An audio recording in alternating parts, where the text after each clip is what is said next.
बंदी छोड़ सतगुरु रामपाल जी परमेश्वर जी की जय हो।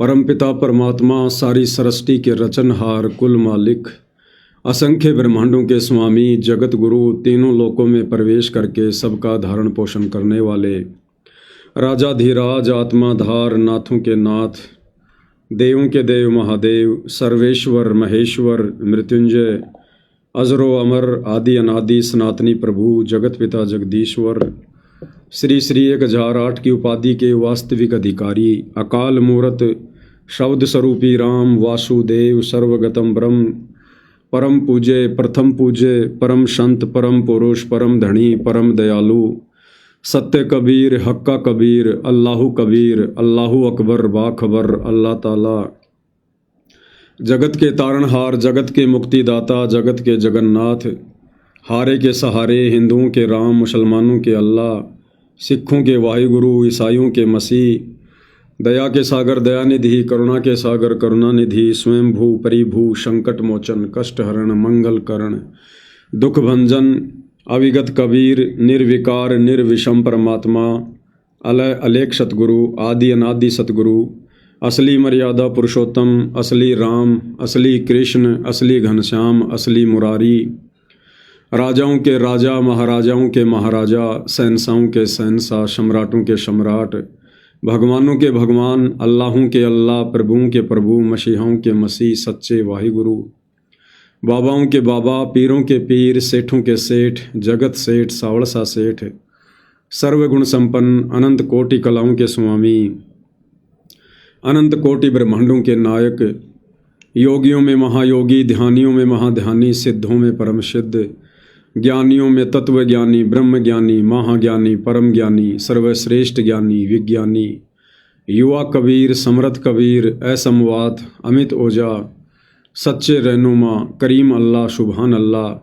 दुनिया के अंतिम पैगंबर 8 सितंबर 1951 से गांव धनाना जिला सोनीपत हरियाणा भारतवर्ष की पावन भूमि पे प्रकट रियल कल की भगवान श्री नारायण साकार हरि श्री बाबा साहेब नूर अनंत परमात्मा सच्चे दरवेश सच्चे बाखबर सत्य पुरुष अलग पुरुष अनामी पुरुष संत श्रोमणी सतगुरु रामपाल जी परमेश्वर जी के चरण कमल में साध संगति से जुड़े हुए देश विदेश से आप और हम सभी सत्सेवक भाई बहनों का अनंत कोटि दंडवत प्रणाम। सत्साई भाई और बहनों, बहुत बड़ी दया बहुत बड़ी मेहर पूज्य गुरुदेव भगवान की परमेश्वर रामपाल जी की, जिनके शुभ आशीर्वाद से विशेष आशीर्वाद से आप और हम सभी साध संगति से जुड़े हुए सत्सेवक भाई बहन पूज्य गुरुदेव भगवान के द्वारा प्रदत्त शास्त्र अनुकूल सत भक्ति मार्ग पर चलते हुए हर प्रकार से मर्यादाओं में रहकर संघर्ष करते हुए उन्हीं के अमर तत्व ज्ञान को आधार बनाकर अपनी आत्मा के कल्याण हेतु निरंतर इस सत भक्ति मार्ग पर आगे की ओर बढ़ रहे हैं। भाई और बहनों, वर्तमान में अपने मिशन के तहत हिसार जेल में बैठकर पूज्य गुरुदेव भगवान परमेश्वर रामपाल जी जो विशेष संदेश अपनी विशेष आत्माओं के लिए भेज रहे हैं, उन विशेष संदेशों के ऊपर निष्कर्ष निकालने की प्रक्रिया जारी है। वर्तमान में विशेष संदेश नंबर 30 का ये भाग नंबर 2 है। धर्मदास जी की कथा का प्रकरण चल रहा है। आज धर्मदास जी की कथा संपूर्ण होने जा रही है और धर्मदास जी की कथा के माध्यम से पूज्य गुरुदेव भगवान ने आप और हम सभी आत्माओं के बहुत सारे आध्यात्मिक कंसेप्ट क्लियर करवाए हैं। हमें दृढ़ता मिलती है, हमारा विश्वास बढ़ता है और भक्ति मार्ग पर डगमग होने वाली स्थिति से हम बाहर निकलते हैं। तो भाई और बहनों, विशेष संदेश नंबर 30 भाग 2 पूज्य गुरुदेव भगवान के मुख कमल से सुनते हैं। साथ में जहाँ जहाँ आवश्यकता पड़ेगी गुरुदेव के आशीर्वाद से दास विश्लेषण करेगा। तो क्या कुछ परमपिता परमेश्वर जी धर्मदास जी की कथा में आगे समझा रहे हैं कि जब कबीर परमेश्वर जो कि धर्मदास जी के गुरुदेव थे, अपने लीलामयी 120 वर्ष पूरे करके सन 1518 में जब वे मगहर से सशरीर सतलोक को प्रस्थान कर जाते हैं। उसके बाद धर्मदास जी के मन में थोड़ा सा दोष उत्पन्न हो जाता है। दोष कोई भक्ति या भगवान को लेकर उत्पन्न नहीं हुआ। परमात्मा ने उन्हें जिस वचन में बांधा था कि धर्मदास मेरी लाख दुहाई, ये सार ज्ञान कहीं बाहर ना जाई, सार ज्ञान बाहर जो पढ़ी, बिचली पीढ़ी हंस ना तरही, कि मैंने तुझे जो ये गुप्त मंत्र दिया है, सार नाम सार शब्द, धर्मदास इसे किसी को दे मत देना, किसी के आगे जिक्र भी मत कर देना। लेकिन धर्मदास जी को चिंता हो गई, और चिंता कहीं न कहीं भाइयों और बहनों ज्ञान की कमी या फिर गुरुदेव भगवान की प्रेरणा। और उसी समय धर्मदास जी कबीर परमेश्वर यानी अपने पूज्य गुरुदेव भगवान को याद करते हुए रोने लगे, उनको पुकारने लगे कि हे परमात्मा, एक बार फिर से दर्शन दो, एक बार फिर से दर्शन दो, कहीं मुझ नीत से ये त्रुटि ना हो जाए, ये गलती ना हो जाए। वैसे धर्मदास जी ने तो पक्का ठान ली थी कि मुझे अपने वंशजों को ये मंत्र देना है। उसी समय कबीर परमेश्वर जो मगहर से सशरीर सतलोक जा चुके थे, और उसके 2-3 वर्ष बाद जब धर्मदास जी ने उनको हृदय से याद किया, तो परमेश्वर उसी रूप में, उसी स्वरूप में जो 120 वर्ष वाला था, धर्मदास जी के सामने सतलोक से चलकर क्षण भर में प्रकट हो जाते हैं। धर्मदास जब सामने अपने गुरुदेव भगवान को देखता है तो खुशी का कोई ठिकाना नहीं। परमात्मा जी के चरणों में गिर पड़ता है, रोता है और कहता कि हे गुरुदेव, आप तो अंतर्यामी हो, हे मालिक आप तो जानी जान हो, हे गुरुदेव आपको कैसे पता चला कि मैं तो काम बिगाड़ने जा रहा था, हे परमात्मा भला किया जो आप आ गए, नहीं तो आपका दास बहुत बड़ी गलती करने जा रहा था, आप तो समर्थ हो, आप तो जानी जान हो, अंतर्यामी हो। गुरुदेव भगवान की महिमा करने लगा। और क्या कुछ उसके बाद गुरुदेव भगवान ने धर्मदास जी को कहा, आगे का प्रकरण हम पूज्य गुरुदेव भगवान के मुख कमल से सुनते हैं। फिर डगमग हो गया। देख काल का इतना जबरदस्त प्रेशर है, दबाव है बच्चों, पता नहीं किस बोर्ड पर ढा देगा तुमने। 3-4 साल मालिक के जाने के बाद उसके मन में ये दोष आया, और ये सोच ही रहा था कल या परसों कोई ठीक सा समय निकाल कर बच्चे को बता देता। इतनी देर में जो इसने यह पुकार करी, आज मोहे दर्शन दियो जी कबीर, आज मोहे दर्शन दियो जी कबीर, तो वह सारा शब्द में गाया। उसमें सारा जाता, तुम काशी 2 दिन का झगड़ा पड़ गया, मेरा कोई पाया नहीं शरीर, पाया नहीं शरीर। ये धर्मदास की बाद की बातें हैं जब परमात्मा चले जा चुके थे। तो मालिक आगे बोल भाई धर्मदास कैसे याद किया। धर्मदास जी ने देखा भगवान आगे, उम्र उसकी भी काफ़ी हो रही थी, वहीं गिर गया पृथ्वी पर घना सा, एकदम इतना हर्षित हो गया, चरण पकड़ लिए, हे भगवान आप तो समर्थ हो, मैं तो विचलित हो गया था, आपके बिना मैं तो अधूरा हो गया था, या कोई दूसरा है तो कोई नहीं, यूँ कहने वाला यूँ ज्ञान तेरा ठीक से दाता सारे मेरे पीछे पड़ रही। परमात्मा ने फिर पूरा ज्ञान उसको फिर से समझाया, भाई काल का बहुत मुंडा जाल है, ऐसे है वैसे है। धर्मदास मेरी राख दुआई, मूल ज्ञान और सार नाम सार शब्द ये कई बार न चाहिए। मूल ज्ञान बाहर जो पड़ी, बिजली पेटी हंसनी तड़ी नाश हो जाएगा। तेरे को पहले ही बताया था, और भाई ये ऐसा किसी ना बताइए, ये कितना बड़ा जुल्म हो जाएगा। और तेरे को मना कर रखा मैंने, नाम देने का तो अधिकारी रहा को नहीं, देख कदे गलती बन जाते, ध्यान रखिए तो नहीं, इसलिए वापस कह रहा है। हे भगवान आप तो अंतर्यामी हो, हे परमात्मा। बोला भाई काल का जबरदस्त जाल है, और सब काल के दूता भी नाम हरियोग सच्चा भक्ति मार्ग हाथ लग गया तो 5505 वर्ष जब ये बीतेंगे उस समय दास को भेजूंगा मैं, वो कैसे अलग अलग बताओगा, यूँ गलत सर यू ठीक है। उस समय तेरे ये बच्चे भी जन्म लेंगे। तेरा 42 पीढ़ी का वंश इसीलिए दिया है कि ये भक्ति मार्ग पर चला गे रहे हैं, और वो आओगा जो उसका नाम ले लेंगे और तेरा कल्याण हो जाएगा। ऐसा नाम दे दिया, इसको जब करते रहे ना, ये इसे मनुष्य जीवन करते रहेंगे इनको। धर्मदास बुरी तरह रोने लगा, बुरी तरह। हे भगवान, मैं तो आपका अपराधी हूँ, मैं दुष्ट हूँ, मैं नीच हूँ, मेरे अंदर इतना गंद भर गया था दाता, मैं तो आपके इस काम में कति बिगाड़ना हो रहा, मैंने तो नाश कर दिया था, शुक्र है आप आ गए। और मेरे मन में मालिक न्यूरने आ गई थी। और कल ही परसों में ईश्वर बताऊंगा लड़के बकरे इस पुत्र परिवार क्या कह रहे हैं गुरुदेव भगवान। धर्मदास जी ने कहा कि परमात्मा, मेरे मन में तो दोष आ गया था, ये तो भला हुआ जो आप आ गए, नहीं तो परमात्मा मैंने तो ठान लिया था आजकल में मैं इस चूड़ामणि को ये सारनाम देने ही वाला था। अब भाई और बहनों, चूड़ामणि कोई धर्मदास जी का बेटा नहीं था। अपने यथार्थ कबीर पंथ की शुरुआत परमात्मा स्वयं ही करते हैं। 80 साल की उम्र में धर्मदास जी को जो पुत्र प्राप्त हुआ था, वो पुत्र कोई और नहीं था, वो स्वयं कबीर भगवान थे। चूड़ामणि जी कोई आत्मा नहीं थी, वो तो धर्मदास जी को परमात्मा ने दिखाना पड़ा, बताना पड़ा कि धर्मदास, ये मिनी सतलोक से आत्मा आई है, 10वें महीने आमिनी के गर्भ से जन्म लेगी। ये तो परमेश्वर की लीलाएं हैं। चूड़ामणि के रूप में, जिनका दूसरा नाम मुक्तामणि था, चूड़ामणि के रूप में कबीर परमात्मा ने खुद ही अपने कबीर पंथ की शुरुआत करनी थी। क्योंकि भाई और बहनों, ये जो मंत्र हैं, जो मंत्र आज हमें पूज्य गुरुदेव भगवान ने दिए हैं,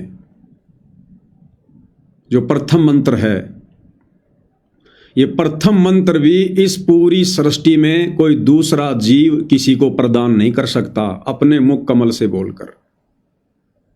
ये मंत्र सतगुरु ही दान करता है, और सतगुरु स्वयं कबीर भगवान ही होता है। आज तक का इतिहास है, आप और हम तो सतयुग, त्रेता, द्वापर, कलयुग का प्रथम चरण और वर्तमान का समय, हम केवल इतना ही जानते हैं जो गुरुदेव भगवान ने बताया। इस कबीर परमेश्वर जी के अलावा जब जब ये कबीर परमात्मा संत रूप में, जिंदा बाबा रूप में, साधु रूप में, तत्वदर्शी संत रूप में जब जब ये प्रकट हुए हैं, ये मंत्र, यथार्थ भक्ति मंत्र कबीर परमेश्वर जी ने स्वयं ही आगे आत्माओं को दान किया है। कोई जीव ये मंत्र दान नहीं कर सकता। धर्मदास जी को परमात्मा जी ने गुरुपद दिया था,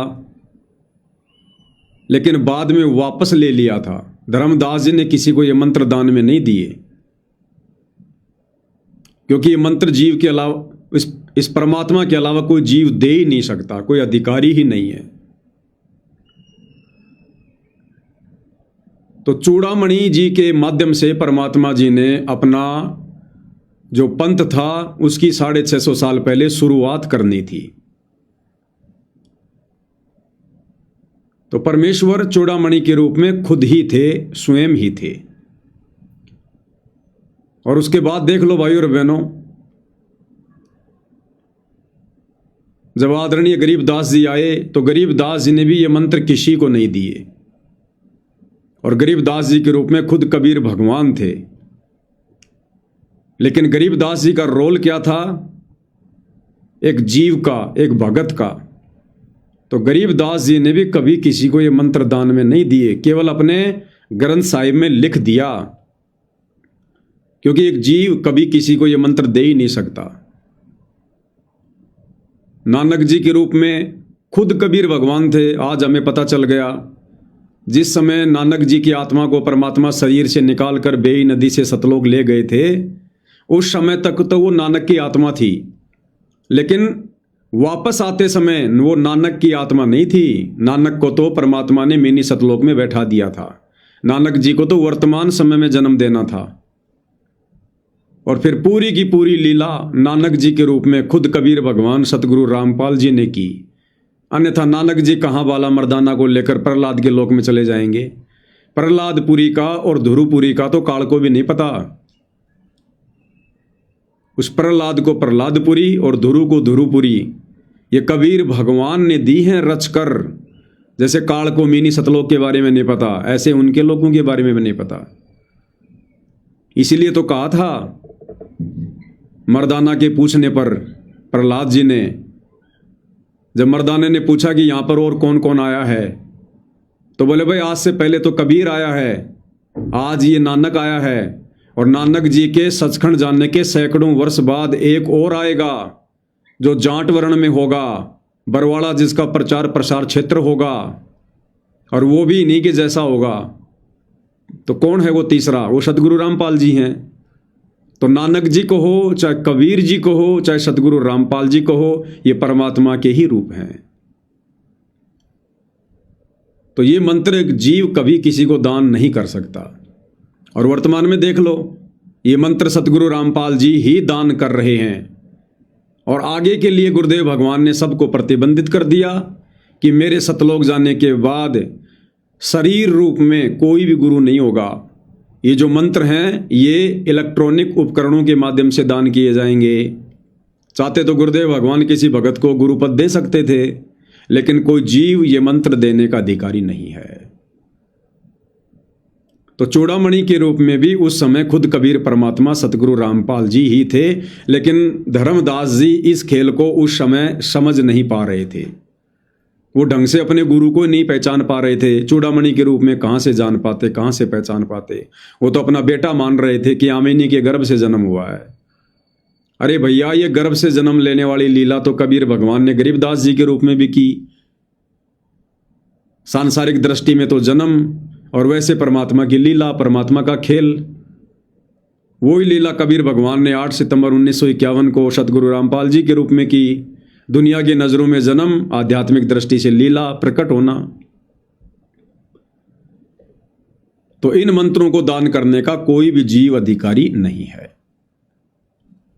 लेकिन धर्मदास जी ने अपनी नासमझी के चलते इन मंत्रों को आगे दान करने का फैसला किया। उसी समय कबीर परमात्मा जी प्रकट हो गए, और प्रकट होकर फिर धर्मदास जी से क्या कुछ कहा परमेश्वर जी ने। दीवार मोह में मैं अंधा हो गया। धर्मदास बुरी तरह रोए और आंसू पड़े उसके। ने बोले परमात्मा माफ कर दो, गड़ा दुष्ट हो गया मैं तो। ए परमात्मा मेरा शरीर छुटवा दो, शरीर छुटवा दो, पार नहीं पड़े, वृद्धावस्था होगी, मन काबू ना रह रहा। परमात्मा बोले दुख ना पा भाई। उसके मन में प्रेरणा की। परमात्मा बोले मैंने देख तेरे को कितनी शक्ति बताई भाई, तेरे जगन्नाथ का मंदिर मैंने रोका, वहाँ एक पत्थर पर बैठ के 5-6 बार तोड़ दिया था, 6ठी बार मैंने रोका भाई। उसको ऐसी प्रेरणा बनाई, हे महाराज, हे भगवान, वह स्थान एक बार देखना चाहूँ मैं जहाँ बैठ कर आपने वो मंदिर समुद्र रोका था। और सारी बात समझ में आ गई थी उसका कि ये समुद्र कैसे रोक दिया होगा।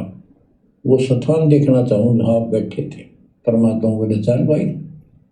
पहले पैदल चलाया करते थे, दोनों जने चल पड़े 3, 4, 5, 6 दिन में, और जगन्नाथ के उस स्थान पर पहुंच गए, उस पुरी में जहाँ परमात्मा ने ये समुद्र रोका था।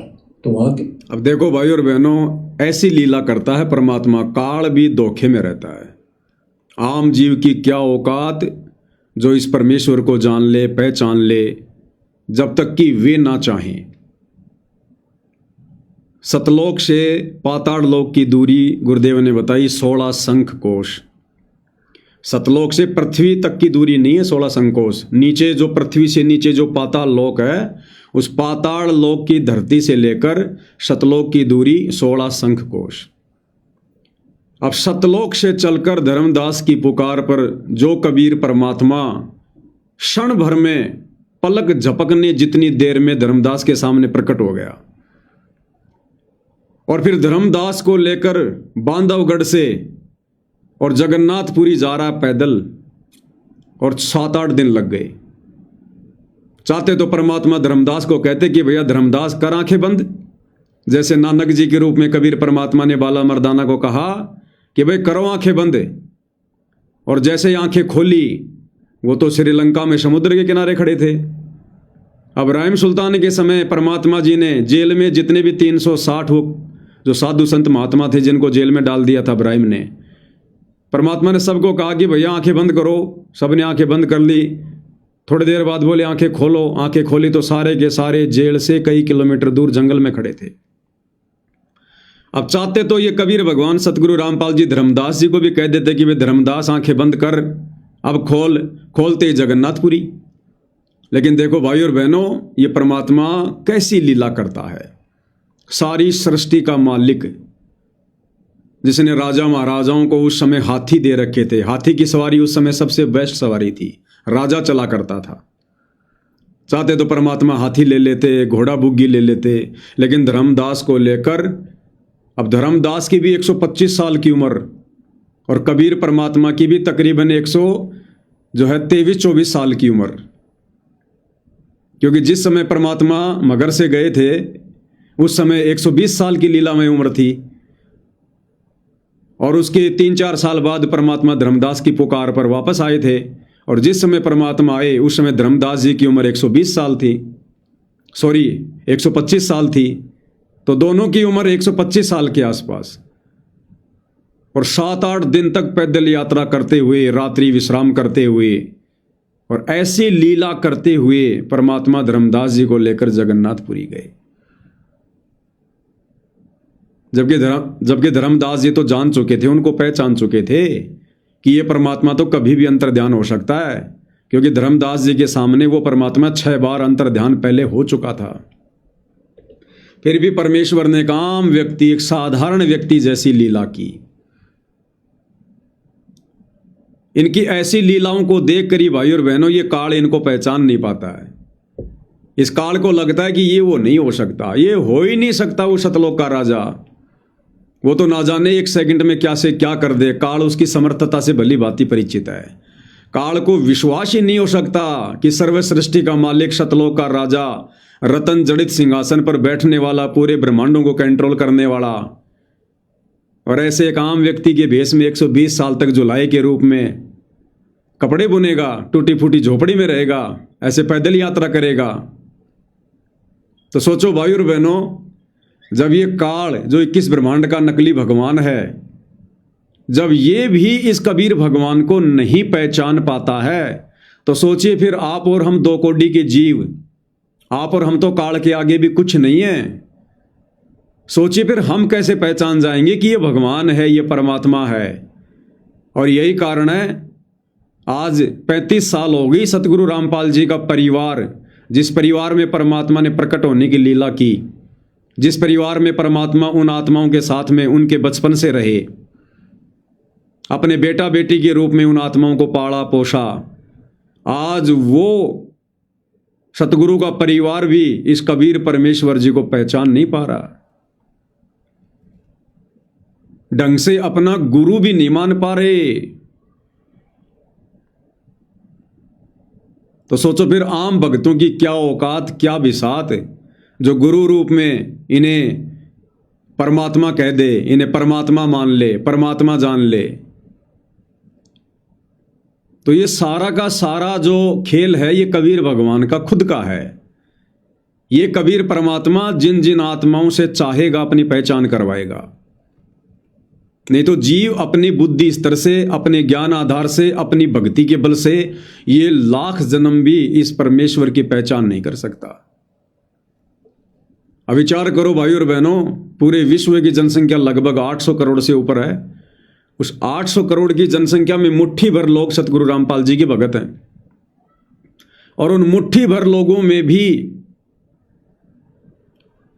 चंद भगत जो साध संगति से जुड़े हुए हैं, केवल उन्होंने अपने गुरु को परमात्मा के रूप में पहचाना है। तो गुरु को परमात्मा के रूप में पहचानने की औकात आप और हम साध संगति से जुड़े भाई बहनों की नहीं है। आप और हमारे से तो बड़े बड़े ज्ञानी, बड़े बड़े ध्यानी, बड़े बड़े गुरु जी के निकट रहने वाले, बड़े बड़े परम सेवादार, कोऑर्डिनेटर सैकड़ों की संख्या में है, हजारों की संख्या में, जो 30-30 साल से, 20-20 साल से उपदेश लेकर गुरु के साथ रहकर भक्ति कर रहे थे, वो भी नहीं पहचान पाए, ढंग से गुरु भी नहीं मान पा रहे। आज परमात्मा तो बहुत दूर की बात है, और आप और हमारे ऊपर गुरुदेव ने कैसी अनमोल रजा कर दी। हमारे हृदय में बैठा दिया कि अगर कोई कबीर है तो हमारा गुरु है, और नकली कबीर की फोटो को फड़वा दिया गुरुदेव भगवान ने, ये साबित करवाने के लिए कि हमने अपने गुरु को ही कबीर के रूप में स्वीकार कर लिया है। तो ये सतगुरु रामपाल जी परमेश्वर जी की विशेष मेहर, विशेष रजा, जो उन्होंने आप और हमारे से 2 कोटि के जीवों से अपनी पहचान करवाई। आज हमें अपने जैसे दिखाई देने वाले एक इंसान में, गुरु में भगवान नजर आ रहा है। और हमारे गुरु भाई बहनों को जो सतलोक आश्रमों से जुड़े हैं, उनको गुरु एक हार्ड मांस का लोथड़ा नजर आ रहा है। यानी वो अपने गुरु को मानुष समझ रहे हैं, एक मां के गर्भ से जन्म लिया हुआ जीव मान रहे हैं। तो कितनी बड़ी रजा! और यदि इतनी बड़ी रजा गुरुदेव ने की है तो किसी विशेष मकसद से की होगी। वो विशेष मकसद है सतलोक लेकर जाना। तो अब भाई और बहनों, आगे जो संघर्ष होगा, आगे जो प्रयास होगा, उसमें पीछे कदम आप और हमने भी नहीं हटाने अब। और ये विश्वास रखना होगा कि गुरु जी पल पल, कदम कदम, क्षण क्षण हमारे साथ में हैं, हमारे साथ में।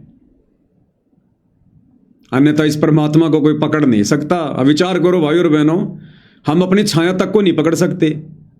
हम भाई बहन अपनी छाया तक को नहीं पकड़ सकते। पकड़ने का प्रयास करना, जैसे पकड़ोगे तुरंत आगे हो जाएगी। इस भगवान को कैसे पकड़ लेंगे जब हम अपने शरीर की छाया तक को नहीं पकड़ सकते? तो ये परमात्मा अपना हाथ पकड़वाता है उन आत्माओं से जिन आत्माओं को सतलोक लेकर जाना होता है।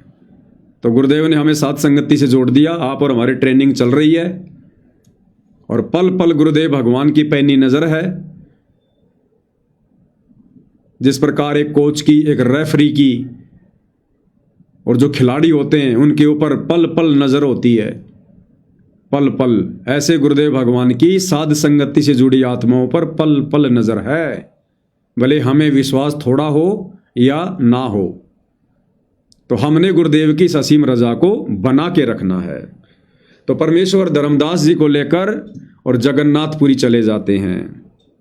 के लोगों ने भी बताया भाई ऐसे ऐसे एक संत आए थे और वो बूढ़े बाबा के रूप में, उन्होंने ही समझ, उस टाइम तो सच्ची कहानी सही चल रही थी, बाद में आके उन्होंने दबा दी थी। धर्मदास जी को फिर से वहां पूरा ज्ञान समझाया, 10 दिन लगातार सत्संग सुनाया। और भूल गया तू ऊपर क्या देख कर आया था, इस नरक में फिर रहना चाहते हैं। एक लेवा एक देवा दुख तुम कोई किसी का पिता नहीं पुत्र, तुम ऋण संबंधी जुड़ा ठाटा अंश में सब पारा बट। धर्मदास जी बोले जी मेरा शरीर छुटवा दो, मन ले चलो यहाँ से, नरक से निकाल दो, मैं कति गिर चुका हूँ और मालिक आपने समय पर समा दिया। धर्मदास जी ने क्या कहा? जब परमात्मा उन्हें जगन्नाथपुरी ले गए, 10 दिन तक दोबारा से पूरा ज्ञान समझाया। ज्ञान किस लिए समझाया? ताकि धर्मदास की आस्था जो काल प्रेरणा से इसके बेटे में लग गई है, चूड़ामणि में लग गई है, ये आस्था इसकी फिर से हटे, फिर से इसकी सोई हुई आत्मा जागे, ताकि फिर इसको मैं वो मंत्र दूं और जब ये उस मंत्र का स्मरण करे तो इसकी सुरती सतलोक में लगे। सब कुछ बताया गुरुदेव भगवान ने। और उसके बाद परमात्मा जी ने धर्मदास जी को वो मंत्र दिया और परमात्मा जी समझाने लगे धर्मदास जी को। तो धर्मदास जी कहने लगे कि हे परमात्मा, मेरे बस की बात नहीं है, मेरा शरीर छुड़वा दो, मुझे सतलोक भेज दो। परमात्मा, मेरे बस की बात नहीं है।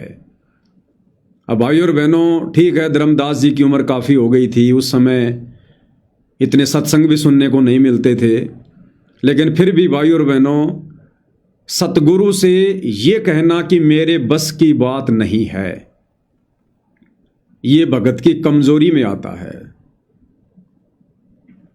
सतगुरु ने हमें जो भक्ति विधि दी है, हमने उस भक्ति विधि को परिपूर्ण करके ही यहां से मुक्ति प्राप्त करनी है। जबरदस्ती सतगुरु नहीं करेगा। जबरदस्ती करनी होती तो ये समर्थ है कब का कर देता।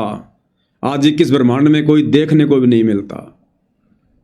लेकिन ये परमात्मा आत्मा को तैयार करना चाहता है, आत्मा को सतलोक लेकर जाएगा। तो धर्मदास का ये कहना कि परमात्मा मेरे वश की बात नहीं है, मेरा शरीर छुड़वा दो, ये कहीं न कहीं ज्ञान की कमी को दर्शाता है।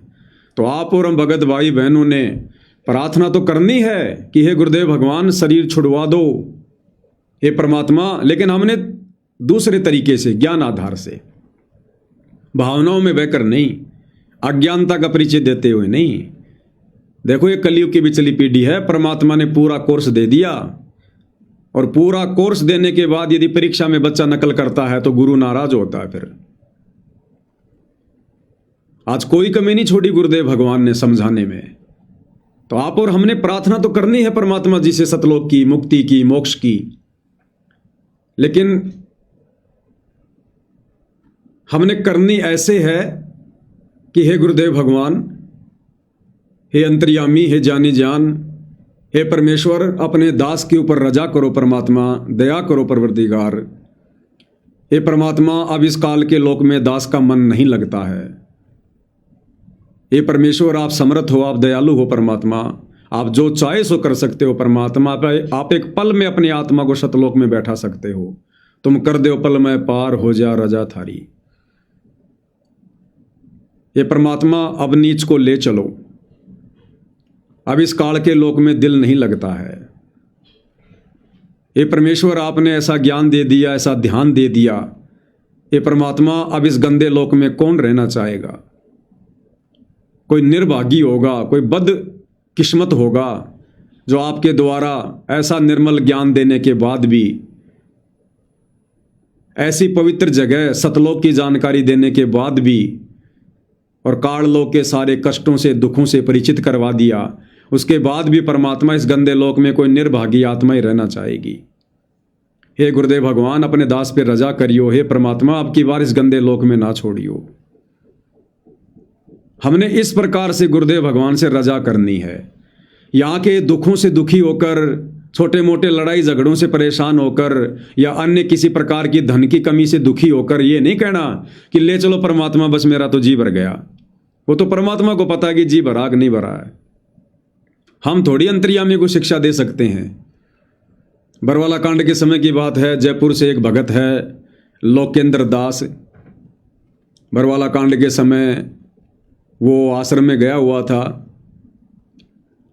और जब ये झगड़ा फसाद सा होने लगा या कोई काम होगा, वो वापस जयपुर को आने लगा। काफ़ी समय पहले से नामोपदेशी था, गुरुदेव भगवान से मिला करता था, मुलाकात होती थी। परमात्मा वैसे तो जाने जान है, लेकिन सांसारिक तौर पर उनके नाम से भी जाना करते थे। तो वो जयपुर के लिए निकला, बीच रास्ते से परमात्मा ने उसको वापस बुलाया। दास ने सुना है, जो दूसरे भगत हैं उनसे सुना है। वो बीच रास्ते वापस गया और गुरुदेव ने कहा, भाई तेरे को सार नाम देना है, इसलिए तेरे को बुलाया है। अब देखो भाई और बहनों, परीक्षा परमात्मा ऐसे लेता है, ऐसे परमात्मा परीक्षा लेता है जब भगत को वो शब्द देता है, सार नाम देता है। इन आश्रम वालों ने तो 4 सवाल पूछने हैं वर्तमान में। जो सार नाम लेने जाता है उनसे पहला सवाल तो ये पूछा जाता है, पवन दास की वीडियो देखे हुए कितना समय हो गया। कोई कह दे भगत जी 2 महीने हो गए, नहीं नहीं नहीं नहीं, कम से कम 6 महीने होने चाहिए। 6 महीने तक अगर तूने पवन दास की वीडियो नहीं देखे तो सार नाम मिलेगा। चल 4 महीने और वेट कर। दूसरा सवाल, सतलोक आश्रम मैनेजमेंट के विषय में आपके क्या विचार हैं? ये तो इनके सार नाम की परीक्षा है वर्तमान में। तो ऐसा ही इनका सार नाम होगा। अरे परमात्मा, वो जानी जान, वो अंतर्यामी, वो ले सकता है परीक्षा। जीव जीव की क्या परीक्षा लेगी? ये तो बच्चों वाला खेल हो गया। जीव जीव को सार नाम दे रहा है, जीव जीव की परीक्षा ले रहा है। ये तो गुड्डा गुड्डी का खेल खेल रहे हैं ये नादान। अब सार नाम की परीक्षा उस परमात्मा ने ली, उस लोकेंद्र की, वापस बुलाया, बोला बेटा तेरे को सार नाम देना इसलिए बुलाया, चल तेरे को सार नाम देता हूं। अब वो क्या बोला, बोला गुरुदेव मैं अभिसार नाम के लायक नहीं हुआ हूं, अपने आप में शाना बन के बोला गुरुदेव मैं अभिसार नाम के लायक नहीं बना। तो गुरुजी बोले बेटा तू मेरे को समझाएगा क्या कि तू सार नाम के लायक है कि नहीं है, तू सार नाम के लायक बना या नहीं बना, तू मेरे को समझाएगा क्या। यानी वो उसकी परीक्षा थी भाई और बहनों, और वो फेल हो गया। गुरुजी कह रहे हैं बेटा चल तुझे सार नाम देता हूं इसलिए बुलाया है। तो विचार करना चाहिए कि परमात्मा ने बुलाया तो कुछ सोच समझ के बुलाया होगा ना। ना ना बोला गुरुजी मैं अभी सार नाम के लायक नहीं हुआ, फिर दिया ही नहीं। परमात्मा ने बोला जा, जब तू तैयार हो जाएगा, जब तेरे को पता चल जाए ना कि मैं तैयार हो गया तब आ जाना। उसके बाद भर वाला कांड हो गया। उसके बाद भाई ने कहाँ तैयार होना था, फिर तो मैनेजमेंट की पूंछ पकड़ के बैठ गया। जितना तैयार था उतना भी खराब हो गया। तो ऐसे परीक्षा लेता है ये परमात्मा भाई और बहनों।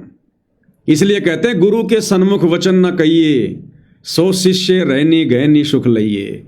अपने गुरु जी के समक्ष मुंह भी नहीं खोलना चाहिए, मुंह भी अपनी तरफ से। अगर गुरु कोई बात पूछे तो बहुत सोच समझ के जवाब दो, आधीनी से नीची गर्दन करके। गुरु की आंखों में आंखें डाल के बात नहीं की जाती है। अरे पहले के समय के राजा महाराजा, मुगल, इनके संतरी मंत्री जब उनको बुलाया जाता था दरबार में तो यूं खड़े हो जाया करते थे, यूं नीची गर्दन करके, यूं चाहे गर्दन उतारे चाहे कुछ भी करे। अगर वो राजा धीराज, वो मुगल बादशाह अगर कोई सवाल कर रहा है तो नीची गर्दन करते ही जवाब दिया करते थे। और जब वो कहते था जाओ तो नीची गर्दन करके जी जनाब वापस। हमारी भारतीय संस्कृति में तो एक पत्नी भी अपने पति की आंखों में डाल के बातें नहीं किया करती थी। आज का तो समय अलग हो गया। आज तो सुबह शाम नाश्ते के रूप में गाड़ियां मिलती हैं, लेकिन एक समय था पत्नी अपने पति के सामने आंखों में आंखें डाल के बात नहीं किया करती थी। अब ये तो परमात्मा है, आत्मा का पति है, इनके सामने हम कैसे सवाल जवाब कर लेंगे। तो गुरु की आंखों में आंखें डाल के बात नहीं की जाती है। नीची गर्दन रहे भगत की, बस चरणों में ध्यान रहे। मिले तो दंडवत बंदगी नहीं, पल पल ध्यान लगाए। तो परमात्मा जी ऐसे भी परीक्षा ले लेते हैं। हाँ, गुरु यदि कोई बात पूछ रहा है तो आधीनी से और बहुत ही सभ्य तरीके से कि सामने कौन है, सामने परमात्मा है, सारी सृष्टि का मालिक है। कहीं कोई त्रुटि ना हो जाए बोलने में, चलने में, उठने में, बैठने में। अगर गुरु को गुरु मान के अगर हम बर्ताव करेंगे कभी भी धोखा खा जाएंगे, कभी भी गलती हो जाएगी। तो इतना सावधान भगत ने भक्ति मार्ग पर होना पड़ता है। तो भाई और बहनों, इस प्रकार से आप और हमने इन बातों को ध्यान में रखना है। तो क्या कह रहे हैं गुरुदेव भगवान? किसी का पिता नहीं पुत्र मरण संबंधी जुड़ा ठाटा अंश में से पारा बट। धर्मदास जी बोले जी मेरा शरीर छुटवा दो, मन ले चलो यहाँ से, नरक से निकाल दो, मैं कति गिर चुका हूँ और मालिक आपने समय पर समा दिया। परमात्मा ने वही खड्डा खुदवा के और उस पर लटा दिया। ने बोला मन तो दाग दो कि टमाटी में पापी। अब यहाँ प्रसंग आता है, मालिक ने उसको बहुत सी शंकाएं काल पैदा करता है। अब देखो धर्मदास जी को जिंदा समाधि दी परमात्मा ने। अब इस बात को लेकर अंतर्यामी को पता कि काल भक्तों के मन में शंका उत्पन्न करेगा कि ये तो धर्मदास जी की हत्या कर दी, उनको तो जीवित ही समाधि दे दी, उनको तो बड़ा दुख हुआ होगा, बड़ी परेशानी हुई होगी, उनका तो दम घुटा होगा, ऊपर से मिट्टी डाल दी भगवान ने जिंदा पर। तो क्या करें गुरुदेव भगवान? अब यहाँ प्रसंग आता है, मालिक ने उसको बहुत सी शंकाएं काल पैदा करता है। भगवान तो वैसे भी स्त्री छुटवा सकते थे, भगवान तो वैसे भी कर सकते थे, ऐसा क्यों किया? ये तो एक उसको हत्या कर दी। इसके पीछे बहुत गजब राज होता है। क्या कह रहे हैं गुरुदेव? इसके पीछे बहुत गजब राज होता है, बहुत गजब राज। अब कोई गजब का राज है, तभी तो परमात्मा ने जिंदा समाधि दी। और गुरुदेव कहते हैं भक्तों के मन में तो कभी इस प्रकार की शंका उत्पन्न भी नहीं होनी चाहिए, इसके पीछे बहुत गजब का राज है। हत्या कर दी, इसके पीछे बहुत गजब राज होता है। और भक्त के तो मन में ऐसी बातें कभी नहीं आनी चाहिए। परमात्मा ने कहा कि इसमें तो लेट जा और ऊपर से हम साथ देंगे, लेकिन ये सिमरन जो तेरे को दिया इसको भूल ना जाना एक पल भी। क्या कह रहे हैं गुरुदेव कि जो सिमरन तेरे को दिया है ना, इसको भूल मत जाना। और जिंदा समाधि दे दी परमात्मा ने धर्मदास को, खड्डे में लिटाकर ऊपर से मिट्टी डाल दी। अब अजब गजब का राज भाई और बहनों, दास पहले भी जिक्र कर चुका है कि अभी तक तो गुरुदेव भगवान ने केवल आप और हमारे को ज्ञान देकर ही समझाना चाहा है, और अब आगे का जो समय है उस समय परमात्मा काफी कुछ लीला करेंगे, काफी कुछ चमत्कार होंगे। 1000 साल तक सतगुरु रामपाल जी का भक्ति मार्ग ऐसे नहीं चलेगा बिना किसी चमत्कार के, बिना किसी अनहोनी घटनाओं के घटित हुए। तो बहुत सारे चमत्कार होंगे आने वाले समय में। अरे समाधि तो गरीबदास जी के समय में अर्जुन सर्जुन की भी बनी थी, वो समाधि तो फुड़वा दी गई है, वो भी तो भगत ही थे।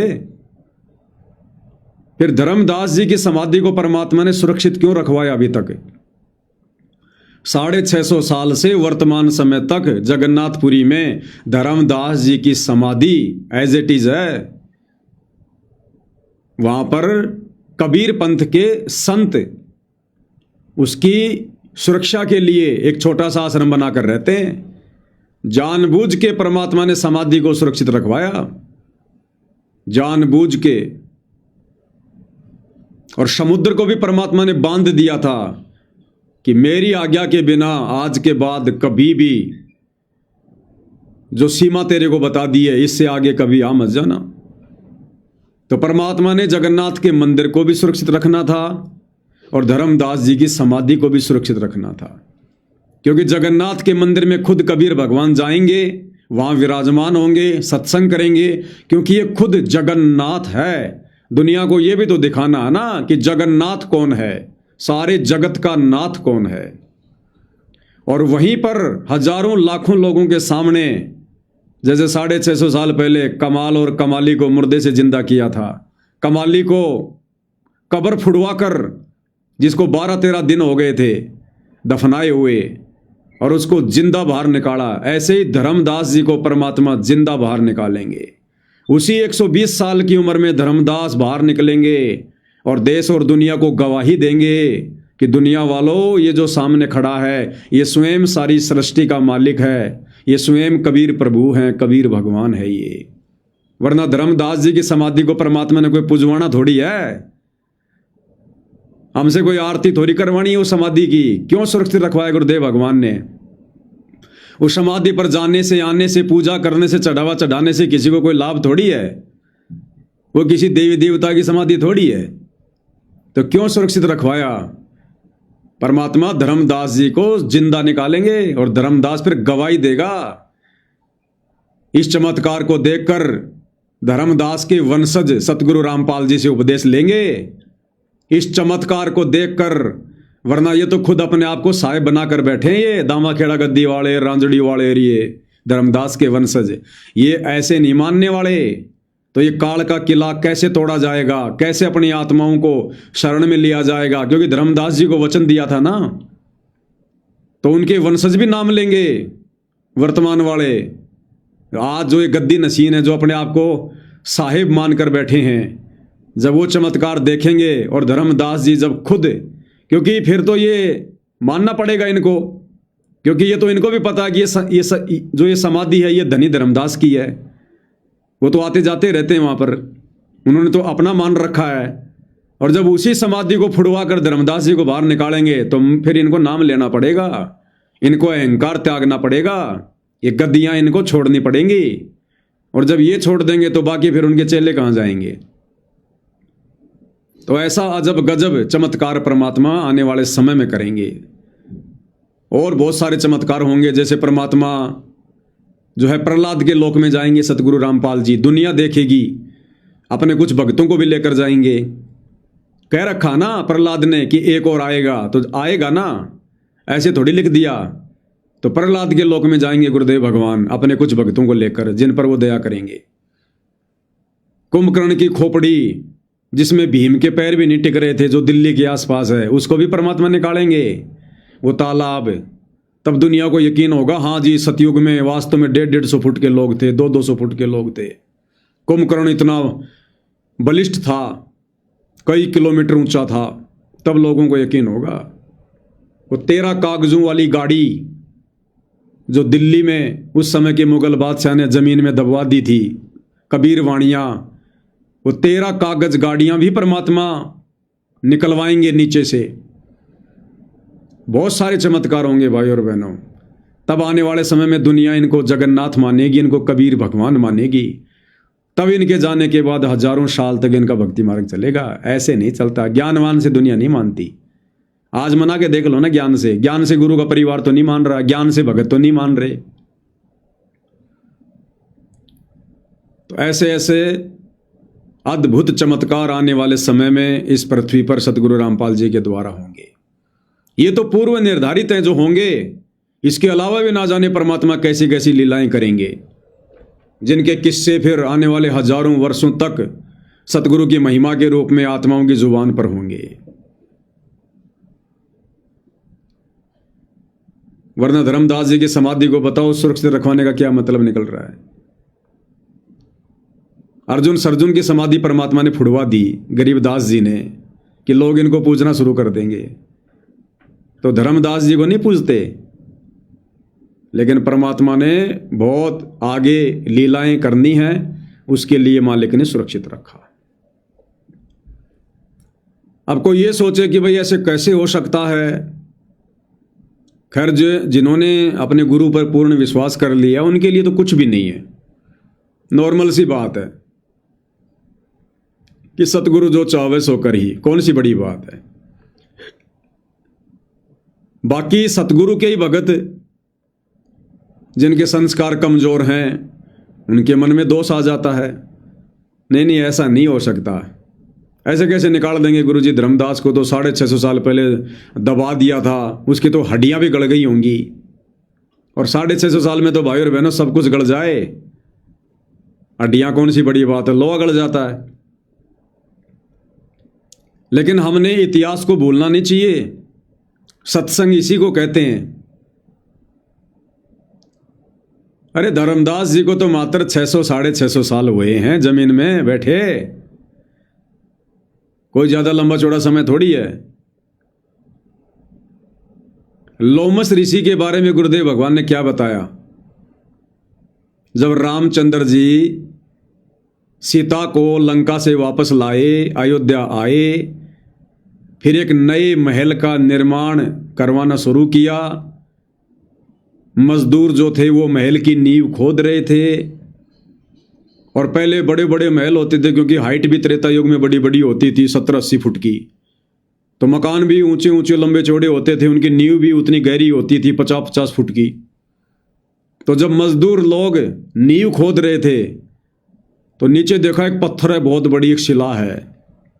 सावधानी से उन्होंने उस शिला को हटाया तो उसके नीचे एक साधु बैठा था, ध्यान में लीन था नीचे जमीन में। मजदूरों को बड़ा आश्चर्य हुआ, श्री रामचंद्र जी के पास में संदेशा भिजवाया। रामचंद्र जी दौड़े चले आए और देखा तो साधु जी बैठे हुए हैं।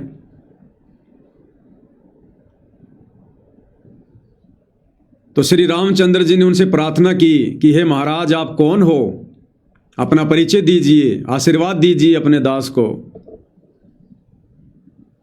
तो लोमस ऋषि ने कहा कि भाई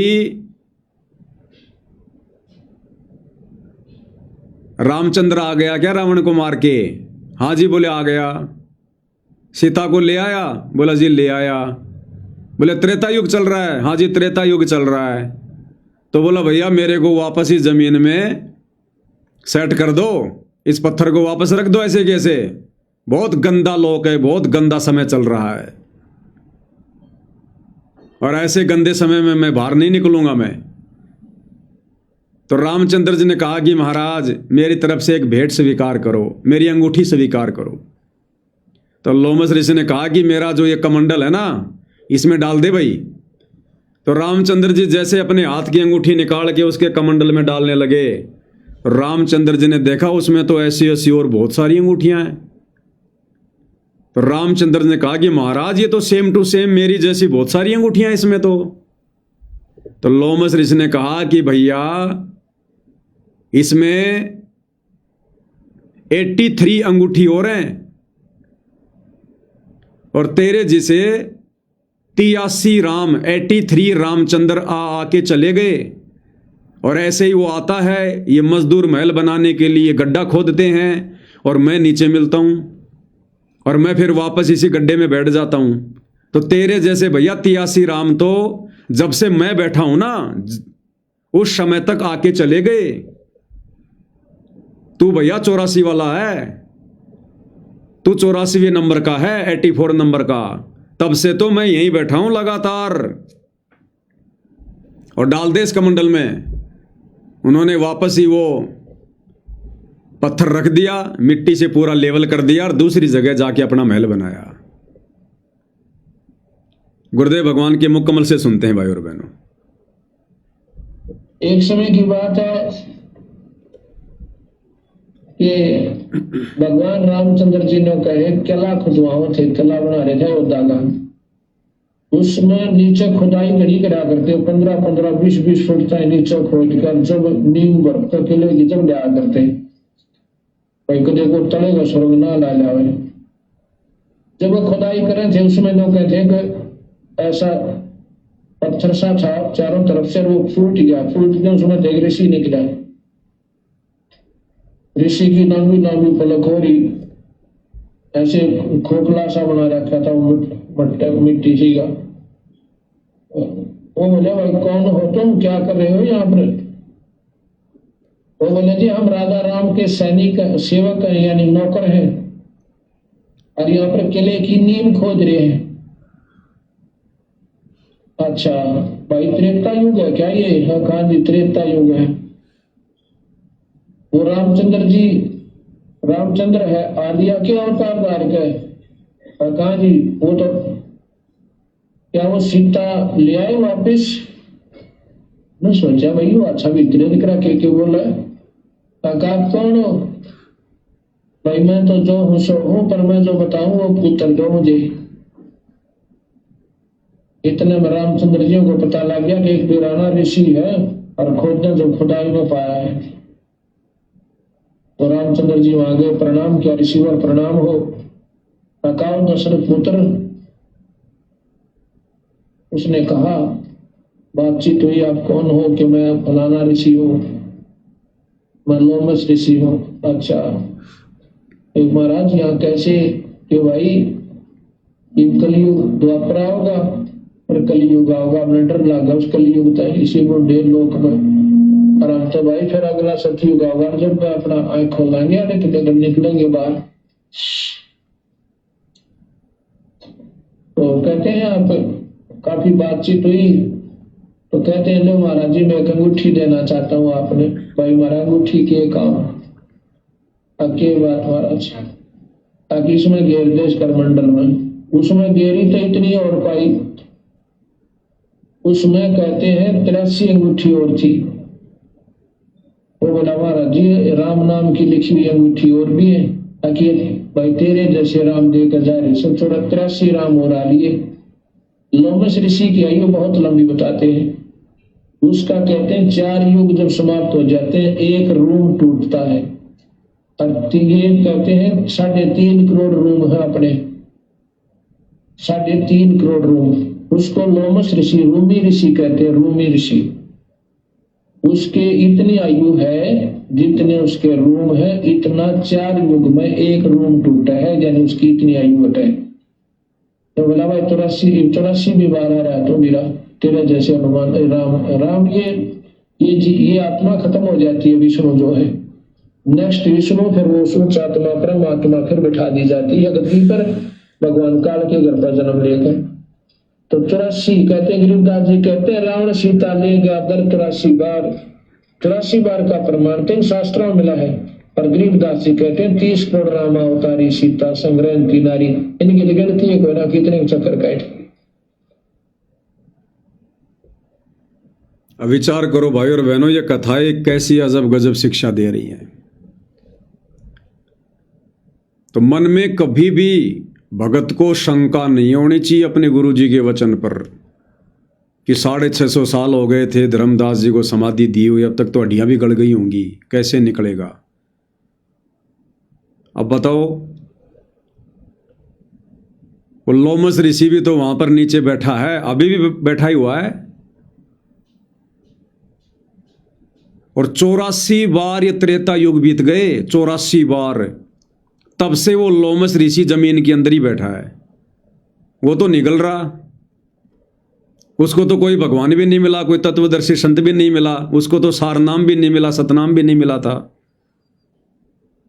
तो धर्मदास कैसे गड़ जाएगा? बैठ के सुमरण कर रहा है, धर्मदास अपने सुमरण पे लगा हुआ है। क्या कहा था परमात्मा ने कि धर्मदास जो सुमरण तेरे को दे दिया इसको भूलना मत, सुरती लगा के रख। तो धर्मदास भाई जो मंत्र भगवान ने दिया था ना 650 साल पहले, समाधि देने से पहले, और कहा था कि धर्मदास अपनी सुरती लगा के रखना इस पे, तो धर्मदास भैया लेटा है या बैठा है, वो अपना सुमरण कर रहा है।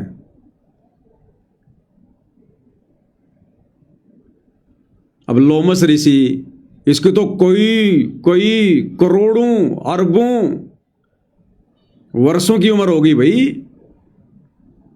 कितनी लंबी उम्र बताई गुरुदेव भगवान ने। हमारे पूरे शरीर पर 3.5 करोड़ बाल हैं, 3.5 करोड़ बाल, पूरे शरीर के बाल, रोम छिद्र 3.5 करोड़। और गुरुदेव क्या कह रहे हैं? जब 4 युग बीतते हैं, यानी 43,20,000 साल जब बीतती हैं, तो लोमस ऋषि का एक बाल टूटकर नीचे गिरता है। विचार करो भाई और बहनों, एक चतुर्युगी जब बीतती है, एक चतुर्युगी में 43,20,000 वर्ष का समय होता है। जब एक चतुर्युग बीतता है तो लोमस ऋषि का एक बाल टूटता है, और ऐसे ऐसे 3.5 करोड़ बाल हैं। इतनी लंबी उम्र लोमस ऋषि की है। अब भाई और बहनों, ये कोई आश्चर्य करने की बात नहीं है, ये डरने की बात है, घबराने की बात है, ये भय होना चाहिए। यहां चाहे किसी को लंबी उम्र मिलती है, चाहे किसी को लंबा राज्य मिलता है। जैसे परमात्मा कहते हैं, एक वो राजा था, 22 लाख वर्ष तप कीन्या या राज कीन्या। वो प्रियव्रत राजा था। कौन था? 11 अरब वर्ष तक उसने राज्य किया। तो चाहे किसी को लंबा राज्य मिले, चाहे किसी को लंबी उम्र मिले,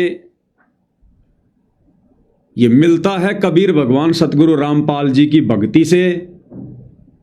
और किस समय? इस कलयुग की बिचली पीढ़ी में हम जो भक्ति करते हैं, जो दान धर्म करते हैं, सेवा करते हैं, इस कलयुग की बिचली पीढ़ी वाली भक्ति के प्रतिफल में जो पार नहीं हो पाते, रह जाते हैं, फिर ये सारे पद उन भक्तों को मिलते हैं। तो विचार करो भाई और बहनों, यदि हम इस समय रह जाते हैं किसी भी कारण से, अपनी कमी के चलते ही रहेंगे, तो भक्ति तो भैया परमात्मा कहते हैं कि साहिब हक ना राक्षसी जब मांगो तब दे। सोया तो निष्फल गया, जाग्या सो फल ले, और साहिब हक नहीं राक्षसी जब मांगो तब दे।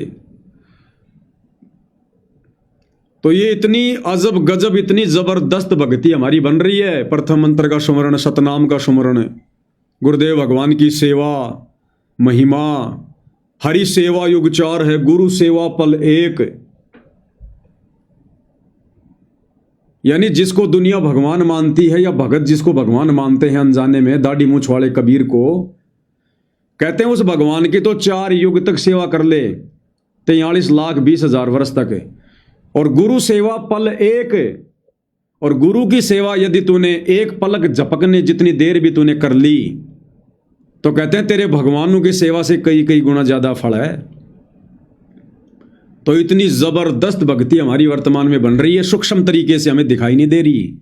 एक सतनाम की कीमत कितनी बताई गुरुदेव ने, 14 लोक ना तुलावे राम रंग हो रही हो, 3 लोग पाशिंग धरे रंग हो रही हो।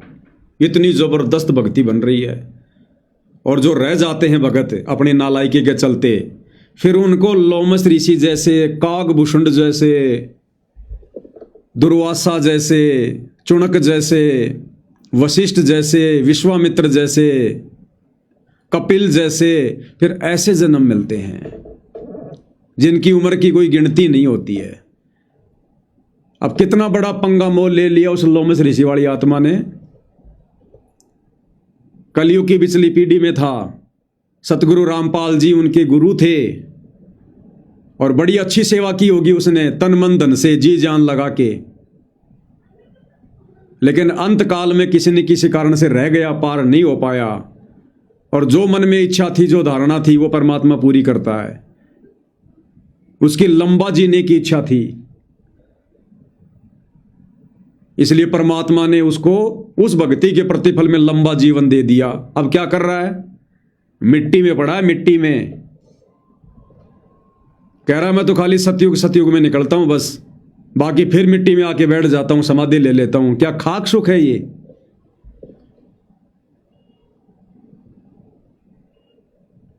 और जब तक उसकी उम्र पूरी होगी, 3.5 करोड़ बाल, और एक बाल टूटता है उसका 43,20,000 वर्ष में।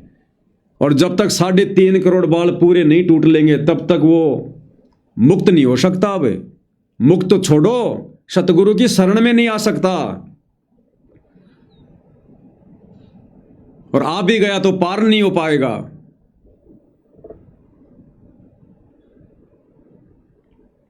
क्योंकि लंबी उम्र मांग रखी भाई। परमात्मा इच्छा पूरी करेगा, बेटा पूरी कर ले तेरी इच्छा। और जब तक उसकी इच्छा पूरी होगी तब तक तो भाई और बहनों ना जाने अरबों खरबों कलयुग की बिचली पीढ़ियां निकल जाएंगी। अरबों खरबों कलयुग की बिचली पीढ़ियां। हम इतना दुख उठाते हैं फिर। इस समय जो आत्मा रह जाती है। अब रामचंद्र जी ने पूछा महाराज जी आप कब आओगे बाहर? बोला भैया मैं सतयुग में आऊंगा। अब आएगा वो, जैसे धर्मदास जी को परमात्मा बाहर निकालेंगे। भाई और बहनों देख लेना, दास ज्ञान आधार से कह रहा है, उसको भी बाहर निकालेगा। लोमस ऋषि भी बाहर निकलेगा। उसने सतयुग में बाहर निकलने की बात कही है।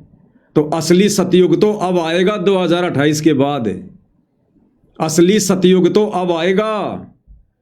अरे असली सतयुग वो होता है जिसमें सत्य पुरुष खुद धरती पर प्रकट हो, जिसमें सत्य पुरुष खुद धरती पर प्रकट हो।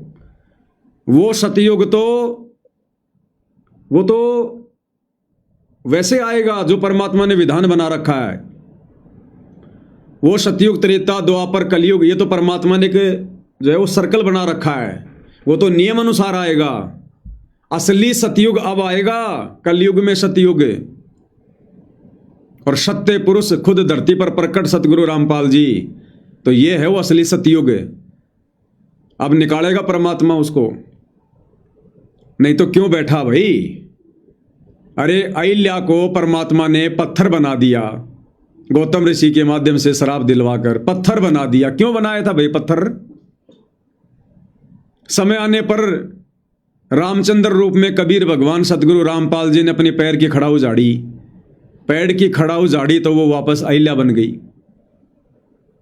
तो लोमस ऋषि को अंदर क्यों बैठा रखा भैया? और बैठा रखा तो फिर भगवान ने जिक्र क्यों किया? और जिक्र किया है तो भाई परमात्मा अनगिनत चमत्कार करके जाएगा, अनगिनत। तब ये दुनिया देखेगी, तब इस दुनिया की आंखें फटी की फटी रह जाएंगी। तब 1000 साल तक ये सतगुरु रामपाल जी का भक्ति मार्ग चलेगा। ऐसे कोई नहीं चलने वाला। आज हिसार जेल में बैठे देखे कोई उनको संत तो मान लो, उनको संत भी लोग ढंग से नहीं मान रहे जो उनसे परिचित नहीं है। तो ऐसे ऐसे चमत्कार भाई और बहनों ये कबीर भगवान करेगा। और जब लाखों वर्षों से करोड़ों वर्षों से वो लोमस ऋषि जमीन में बैठा है और उसका बाल भी बाका नहीं हो रहा, 4 युग में जाके उसका एक बाल टूटता है, तो धर्मदास कैसे गल जाएगा भाई 600 साल में? ये तो कबीर परमात्मा समर्थ है, ये चाहे तो पता नहीं है तो अरबों खरबों शंख पदम नील कितने समय तक आत्मा को एज इट इज रख ले। ये सारी सृष्टि इनके संकेत पे चलती है। ये पांचों तत्व इनके नौकर, इनके खवास हैं।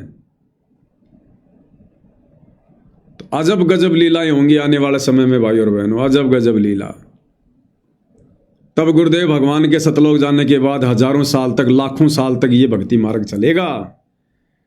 वरना देख लो 1994 में परमात्मा ने भक्ति मार्ग शुरू किया, 2014 में बरवाला कांड हो गया, और 2014 से आज 2026 सतगुरु रामपाल जी के परिवार ने, उनके भक्तों ने उनके मिशन की ऐसी तैसी कर दी।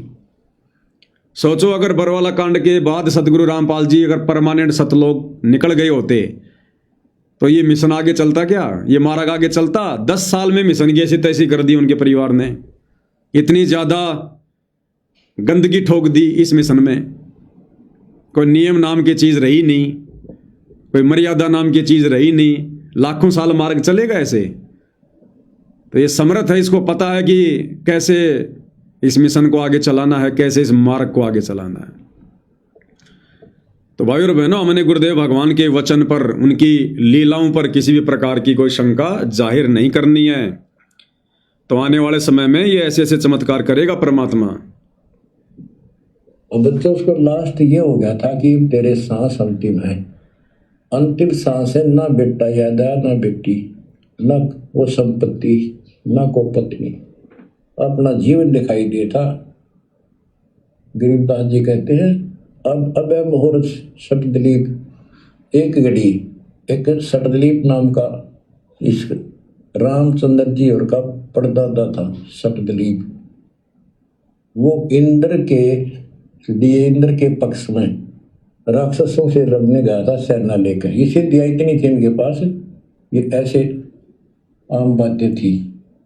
और इंद्र ने जहाज वायुयान बेच के ऊपर बुला रखा था। तो राजा वह युद्ध में इंद्र जीत गया स्वर्ग का राज्य। तब उसको पता चला तेरी 2 घड़ी जीवन रहता, 2 घड़ी, 1 घड़ी 24 मिनट की। तब उसने कहा, इंद्र से कहा कि मुझे एक बार सरयू नदी के किनारे भेज दे अयोध्या में, मेरी राजधानी। इंद्र बोला और मेरे पास कोई विकल्प नहीं, मैं तेरी उम्र बता दूं। तो उस समय एक ऋषि ने जो उसको दीक्षा दे रखी थी, उसने बताया कि ईब मालिक में लोला ले, कोई दूसरा ठिकाना नहीं। 1 सेकंड के अंदर उस सरयू नदी के किनारे उसको छोड़ दिया।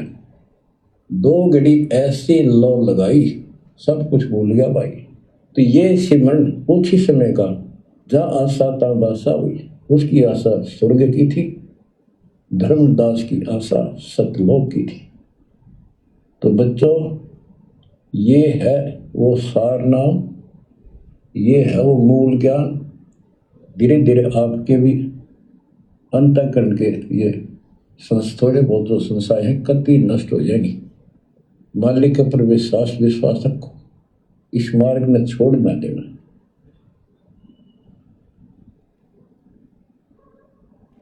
अब तो फिर हम वहाँ देख कर आए थे उस जगन्नाथ के उस सारे सिस्टम को, जहाँ मालिक ने वो चबूतरे बैठ कर समुद्र रुका था। वहाँ एक या उसको सुरक्षित रखने के लिए वहाँ एक मंदिर नुमा स्थान मणि बना रखी है।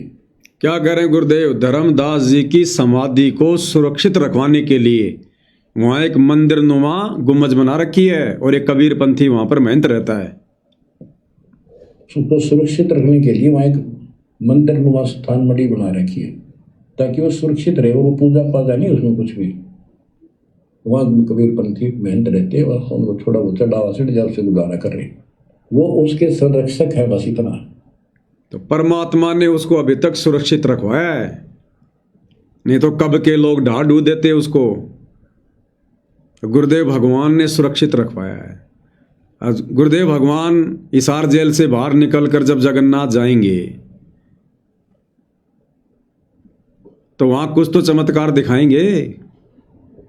वहां पर धर्मदास जी को परमात्मा बाहर निकालेंगे। फिर आमिनी देवी भी अपने पति ना आया तो उसको देखने चली गई। परमात्मा ने फिर उसको भी यही दशा करी कि भगवान मेरा भी ऐसे नहीं छुपा था, अब मैं भी छकली और थकली। उसके बाद जब धर्मदास जी वापस नहीं पहुंचे तो धर्मदास जी की धर्मपत्नी आमिनी देवी वो भी चली गई परमात्मा की प्रेरणा से। परमात्मा ने उसको भी प्रेरणा करके और जगन्नाथपुरी बुलवा लिया।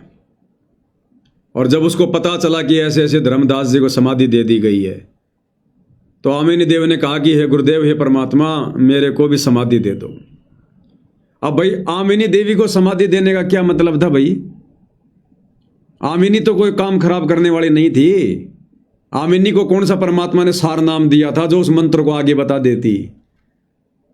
अगर कोई ये सोचे कि भाई धर्मदास उस मंत्र को आगे बता देता इसलिए परमात्मा ने जिंदा समाधि दे दी, आमिनी देवी किसको मंत्र बताती? आमिनी देवी को तो परमात्मा कहते हैं केवल सतनाम सतनाम दिया था। और उस समय भाई और बहनों कौन सा सतनाम दिया था, क्या सतनाम दिया था तो परमात्मा को पता है। मालिक तो जो मर्जी मंत्र दे दे वही सतनाम है। उस समय तो मंत्र देने ही नहीं थे। ये सतनाम भी किसी को नहीं देना था। जब प्रथम नाम ही परमात्मा ने उस समय पूरा नहीं दिया तो सतनाम कैसे देंगे, सारनाम कैसे देंगे? तो चलो धर्मदास को तो ये सोच लो भैया, अगर वो जिंदा रहता तो पुत्र मोह में आके वो सार नाम बता देता चूड़ामणि को। आमिनी क्या बताती? तो आमिनी को भी जिंदा समाधि देने का क्या मतलब है? परमात्मा दोनों को बाहर निकालेंगे एज इट इज, ऐसे के ऐसे। और कह रखा गुरुदेव भगवान ने सत्संग में कि बच्चों ये भक्ति करते रहो, सतलोक जाओगे, शरीर जाओगे।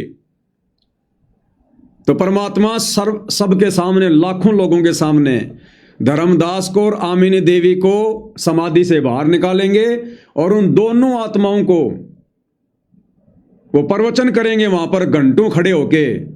जैसे उस कमाल ने और कमाली ने 1.5-2 घंटे खड़े होके परमात्मा की महिमा गाई थी, ऐसे धर्मदास और आमिनी देवी कई घंटों तक परमात्मा जी का गुणगान करेंगे, महिमा गाएंगे, 650 साल का पूरा इतिहास बताएंगे। और उसके बाद परमात्मा उन दोनों आत्माओं को सबके सामने शरीर सतलोक भेजेंगे। भाई वचन है गुरुदेव का, कह रखा गुरुदेव ने सत्संग में कि बच्चों भक्ति करते रहो, सतलोक जाओगे, शरीर जाओगे। तो परमात्मा शरीर भी भेजेगा भाई। अरे जब 500 साल पहले मीराबाई के चाचा ससुर भवन को, घोड़े को और गुलाम को शरीर विष्णु लोक में भेज दिया था, तो ये तो कलयुग की बिचली पीढ़ी है। ना जाने परमात्मा क्या क्या चमत्कार करेंगे, क्या क्या चमत्कार। ये दुनिया ज्ञानवान से नहीं मानने वाली। ज्ञानवान से तो उनके भगत ही नहीं मान रहे, उनका परिवार ही नहीं मान रहा। ज्ञानवान से तो केवल ये चंद मुट्ठी भर भगत मान पाए हैं, साथ संगति से जुड़े भाई बहन। हमें किन्हीं चमत्कारों की उम्मीद नहीं है। हमें कोई इच्छा नहीं है कि परमात्मा ऐसा चमत्कार दिखाएं, ऐसा चमत्कार करें। या हमारी अंदर से ऐसी कोई इच्छा नहीं है कि भाई हम भी देखेंगे धर्मदास को बाहर कैसे निकालेंगे, फिर हमें विश्वास होगा कि हाँ गुरुजी भगवान है। हमने तो आज ही विश्वास कर लिया। हमारी कोई इच्छा नहीं है धर्मदास को समाधि से निकलते हुए बाहर देखने की, लोमस ऋषि को बाहर निकलते हुए देखने की, या प्रहलाद के लोक में परमात्मा उड़ के जाएंगे दुनिया के सामने। हमें आवश्यकता नहीं है। हमारे अंदर तो रत्ती भर भी इच्छा नहीं है, रत्ती भर भी। हमारी तो एक इच्छा है कि परमात्मा हमें निकाल दे यहां से, सतलोक भेज दे बस परमात्मा। आगे मालिक की मौज है, वो करते रहेंगे चमत्कार जिनके लिए करने होंगे। हमारे लिए चमत्कार कोई खास मायने नहीं रखता। हम तो उनकी ज्ञान आधारी आत्मा है, चमत्कारी आत्मा नहीं है। चमत्कार देख कर तो वो जुड़ेंगे फिर आगे जिन्होंने पार नहीं होना है। तो आमिनी को भी परमात्मा ने जो है जीवित समाधि दी। इसका मतलब दोनों को परमात्मा बाहर निकालेंगे और शरीर दोनों को सतलोक भेजेंगे, तभी ये धर्मदास के वंशज सतगुरु रामपाल जी के चरणों में नाक रगड़ेंगे कि हे साहेब हम तो नकली साहिब थे, असली साहिब तो आप हो। फिर आमनी देवी भी अपने पति ना आए तो उसको देखने चली गई। परमात्मा ने फिर उसको भी यही दशा करी कि भगवान मेरा भी ऐसे नहीं छुपा। अब मैं भी छकली और थकली, तो उन दोनों की यादगार वहाँ आज भी बनी हुई है। बच्चों, ये था उस समय जब धर्मदास से अतिरिक्त कोई भी सच्चे ज्ञान को सुनने वाला सुनाने वाला नहीं था, और आज आपके लिए तक परमात्मा ने खजाना खोल दिया। बच्चा बच्चा एक दूसरे को सपोर्ट करता है, परमात्मा ने ये कहा, परमात्मा ने ये कहा, ये प्रमाण है। आपको मोक्ष में कोई दिक्कत नहीं आने की। क्या कह रहे हैं गुरुदेव कि धर्मदास जी में थोड़ी बहुत कमी इसलिए रह गई क्योंकि उस समय इस ज्ञान को बताने वाला दूसरा कोई था ही नहीं। चर्चा करे तो किसके सामने करे, और बिना ज्ञान चर्चा के, बिना साथ संगति के दृढ़ता नहीं आ सकती। और आज गुरुदेव भगवान कह रहे हैं कि बच्चों, आज बच्चे बच्चे की जुबान पर, आज बच्चा बच्चा एक दूसरे को सपोर्ट करता कि गुरुजी ने ये कहा, गुरुजी ने ये कहा, गुरुजी ने वो कहा। आज बच्चा बच्चा सपोर्ट करता है। अब विचार करो भाई और बहनों, काल के दूत कौन है वर्तमान में? गुरुदेव कह रहे हैं आज बच्चा बच्चा सपोर्ट करता कि गुरुजी ने ये कहा, गुरुजी ने वो कहा। तो ये जो लाइव वीडियो चल रहा है, ये वही तो ज्ञान प्रचार हो रहा है। ये गुरु की महिमाएं तो हो रही है, गुणगानित हो रहा है। परमात्मा तो यही चाहते हैं कि इस ज्ञान को बच्चा बच्चा जन जन तक पहुंचाए। और सोशल मीडिया किस लिए दी भगवान ने? हमारे को ज़्यादा मेहनत ना करनी पड़े, किसी के साथ में कोई ज़्यादा वाद विवाद ना करना पड़े। सोशल मीडिया पर हजारों लाखों लोग जुड़ेंगे, देखेंगे, जिसको समझ में आएगा ज्ञान ग्रहण कर लेगा, नहीं तो चला जाएगा। और आज इस ज्ञान प्रचार का सबसे ज़्यादा विरोध कौन कर रहा है? सतलोक आश्रम, गुरु जी का परिवार, ये कोऑर्डिनेटर। अरे मैं पवन दास और हम सत्सेवक भाई बहन, हम कोई आसाराम का प्रचार नहीं करते, राम रहीम का नहीं करते। कबीर भगवान सतगुरु रामपाल जी का कर रहे हैं दिन रात, उन्हीं के द्वारा दी गई सोशल मीडिया पर। और सबसे ज्यादा विरोध कौन कर रहा है? गुरु का परिवार। गुरु जी तो कह रहे हैं कि बच्चा बच्चा सपोर्ट कर रहा है। और जब यहां पर साथ संगति के माध्यम से जब ये सपोर्ट लोगों को मिल रहा है तो गुरु जी का परिवार दुखी हो रहा है, आश्रम वाले दुखी हो रहे हैं कि ये लाइव क्यों आ रहे हैं, वीडियो क्यों बना रहे हैं। और ये साथ संगति को रुकवाने का प्रयास करते हैं, मुकदमे करवाते हैं, जेल भिजवाते हैं, मारपीट करते हैं। तो असल में काल के दूत कौन हुए भाई और बहनों? जबकि इस ज्ञान का तो जितना ज्यादा प्रचार हो, जितना ज्यादा प्रसार हो, उतना अच्छा है। और सोशल मीडिया से बढ़िया मंच कोई नहीं हो सकता। आप सारा दिन में 10 ज्ञान गंगा पुस्तक नहीं बेच पाओगे ढंग से। और कितना भागोगे, कितना दौड़ोगे, कितने आप जी ये पसीने बहाओगे। और सोशल मीडिया के ऊपर घर बैठे बैठे हजारों लोग आपको देख रहे हैं, हजारों। ना कोई वाद विवाद करने वाला, ना कोई तर्क वितर्क करने वाला। असली ज्ञान प्रचार सोशल मीडिया है। सोशल मीडिया क्योंकि भगवान ने सबकी जेब में मोबाइल डाल दिए, झोपड़ी झोपड़ी में मोबाइल हो गए, बच्चे बच्चे के पास मोबाइल हो गए। और विरोध कौन कर रहा है? गुरु का परिवार। जबकि उनको पता अच्छे से कि हम साथ संगति वाले भाई बहन हम क्या कर रहे हैं। हम गुरु को परमात्मा मानने वाले जीव हैं, हम ज्ञान आधारी जीव हैं, हमारा लक्ष्य केवल मोक्ष प्राप्ति है। लेकिन काल नहीं चाहता ना। तो सबसे ज्यादा विरोध साथ संगति का किसने किया? साथ संगति बोले तो सतगुरु रामपाल जी का असली मिशन, सतगुरु रामपाल जी का यथार्थ मोक्ष मिशन।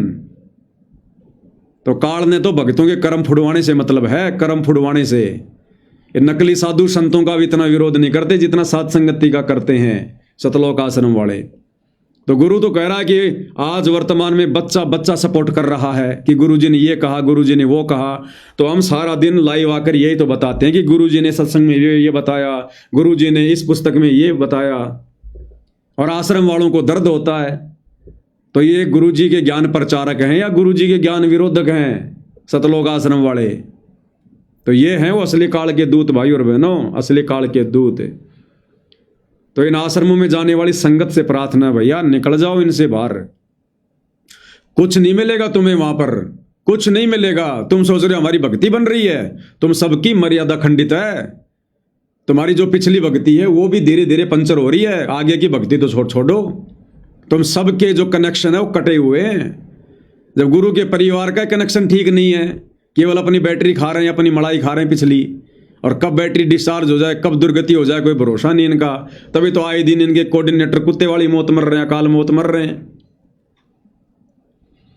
तो आश्रमों से जुड़े नादान भगत भाई बहनों से प्रार्थना है, परमात्मा चाहिए तो साथ संगति से जुड़ जाओ, दूसरा तरीका नहीं है। चाहे कहीं धक्के खा लेना, समय रहते आ जाओगे अच्छी बात है, नहीं तो कमर तुड़वा के आओगे। अगर भक्ति करनी है तो जुड़ना यही पड़ेगा। नियम मर्यादा भक्ति क्रिया यही होगी जो साथ संगत वाले भाई बहन कर रहे हैं।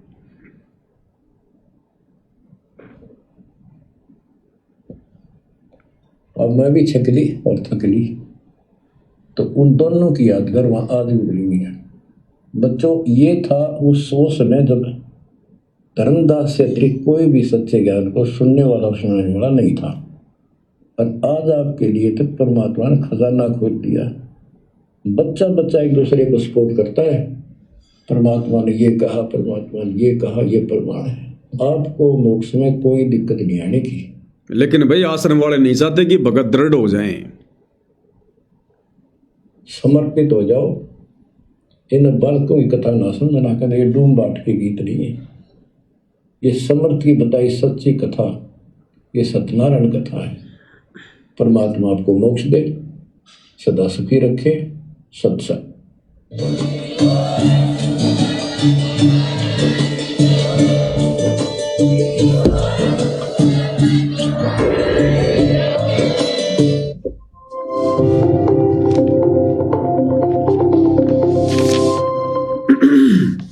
तो भाई और बहनों, आज पूज्य गुरुदेव भगवान के आशीर्वाद से धर्मदास जी की जो कथा है उसका समापन हो गया है।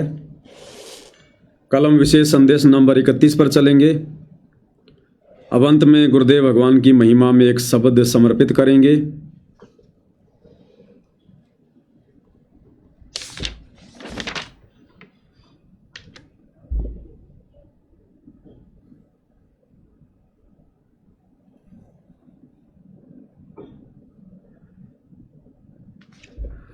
शब्द नंबर 62 है, पेज नंबर 161।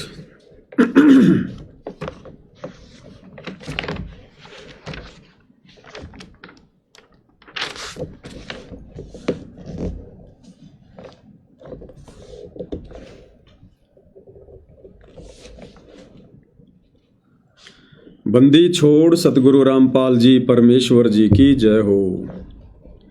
सत्संग में आवे कोई सूरा, जो है भागा का पूरा। सत्संग में आवे कोई सूरा, जो है भागा का पूरा। भागा का पूरा रे वो तो किस्मत का पूरा। भागा का पूरा रे वो तो किस्मत का पूरा। आवेगा सत्संग में कोई सूरा, जो है भागा का पूरा। कि सत्संग में कोई सूरवीर आत्मा ही आ सकती है। अब सूरवीर का मतलब ये नहीं जो किसी को मार दे, पीट दे, गोली से मार दे, उसको सूरवीर नहीं कहते। वो तो असल में कायर है। भक्ति मार्ग में सूरवीर उसको कहते हैं जो संघर्ष करता है अपनी भक्ति बचाने के लिए, अपनी मर्यादा बचाने के लिए, अपने गुरु के वचन को निभाने के लिए। उसको भक्ति मार्ग में सूरवीर की संज्ञा दी गई है। और आम समाज में सूरवीर लोग उसको मानते हैं जो दुश्मनों को मार दे, किसी की तलवार से गर्दन उतार दे युद्ध के मैदान में। वो सूरवीर हैं, लेकिन वो अध्यात्म के सूरवीर नहीं है। विषयों की रेही साधो मुख नहीं लावे। विषयों की रेही साधो मुख नहीं लावे। खावे राम नाम की वो बूरा, जो है भागा का पूरा।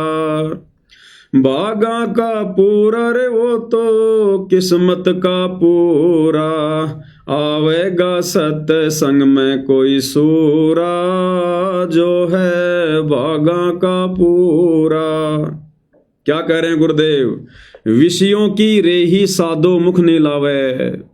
जो सूरवीर होगा, भक्ति मार्ग का सूरवीर होगा, वो विषय विकारों की तरफ, काम क्रोध लोभ मद अहंकार, इनकी तरफ मुंह करके भी नहीं सोएगा।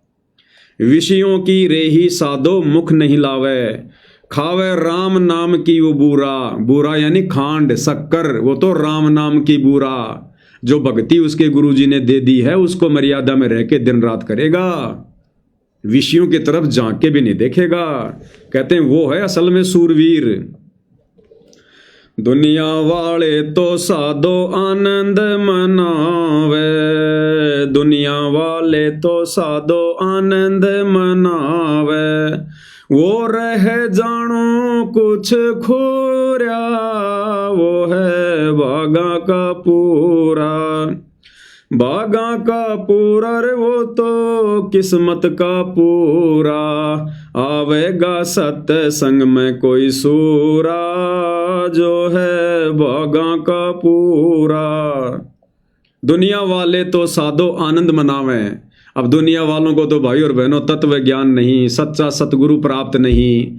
वो तो काल की व्यवस्था कोई उत्तम व्यवस्था मानकर जी रहे हैं बेचारे, कि पैसा कमा लो, बड़ा मकान बना लो, बड़ी गाड़ी ले आओ, बढ़िया घर में बच्चों की शादी कर दो हैं, और फिर लोग दिखावा करो। तो दुनिया वाले तो तत्व ज्ञान के अभाव में यहाँ पर आनंद मना रहे हैं। और जो सूरवीर होता है सतगुरु का, जो भगत होता है, वो क्या करता है? वो रह जानो कुछ खूरिया। खूरिया यानी कुछ गुम हो गया हो। वो सतगुरु का सच्चा सेवक, जिसको अध्यात्म में सूरवीर की संज्ञा दी गई है, जो तत्व ज्ञान से परिचित होता है, वो काल के लोक में आनंद नहीं मनाता। वो रह जानो कुछ खूरिया, वो ऐसे गुमसुम सा रहेगा, उदास उदास सा रहेगा, उन्मुन रहेगा, जैसे उसका कुछ खो गया हो। यानी भगत काल की व्यवस्था में नहीं सड़ता। भगत को ये तत्व ज्ञान लेने के बाद में चिंता हो जाती, उसको भय हो जाता फिर कि हे परमात्मा, ऐसा गंदा लोक, ऐसी गंदी व्यवस्था, अगर मेरा पैर फिसल गया तो लक 84 में जाऊंगा, अनंत बार गधा कुत्ता शूर बनूंगा, तपस्या पे जाऊंगा, भूना जाऊंगा। तो वो अपनी आत्मा के कल्याण को ध्यान में रखकर वो बिल्कुल चिंतित सा रहता है। जैसे आदरणीय नानक जी के बारे में गुरुदेव ने बताया कि साध मिले साड़ी सादी होंदी, विछड़ जा दिलगिरी वे, अख दे नानक सुनो जिहाना, मुश्किल हाल फकीरी वे। और ना जाने काल की कर डारे, किस विरल जा पाशावे, और जिना दे सरते मौत खुड़क दी, उन्हानु केड़ा हाशावे। तो भगत तो हमेशा निराश सा रहेगा, गुमसुम सा रहेगा, उदास सा रहेगा। ये ज्ञान समझ में आने के बाद भाई और बहनों, भगत की रुचि अपने खुद के घर वालों से भी ज्यादा बात करने की नहीं बनेगी। यार दोस्त रिश्तेदारों के साथ में तो गपशप मारना बहुत दूर की बात है। भगत एकांत में रहना पसंद करेगा। भगतों की आवश्यकता भी उस समय तक पड़ती है जब भगत को ज्ञान पूरा नहीं होता, और जब भगत पूरी तरह से परिचित हो जाता है, उसके बाद भगत सोचता है कि ज्यादा भगतों के बीच में रहना भी उचित नहीं है, समय की बर्बादी होगी, सुमरण अच्छे से नहीं हो पाएगा। तो भगत तो ये ज्ञान होने के बाद में एकांत प्रिय रहना पसंद करेगा, एकांत प्रिय। तो कहते हैं वो रह जानो कुछ खूरिया। भगत तो ऐसे रहेगा जैसे उसका कुछ खो गया हो। लल्लो पत्तों की साधो भगति वो छोड़े, लल्लो पत्तों की साधो भगति वो छोड़े, छोड़े जो गुरु हो अधूरा, वो तो बागा का पूरा।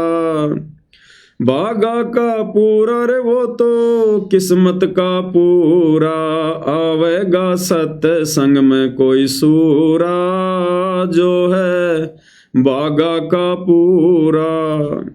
लल्लो पत्तों की साधो भक्ति वो छोड़े, इस काल लोक की घटिया साधना को ज्ञान होते तुरंत त्याग देगा।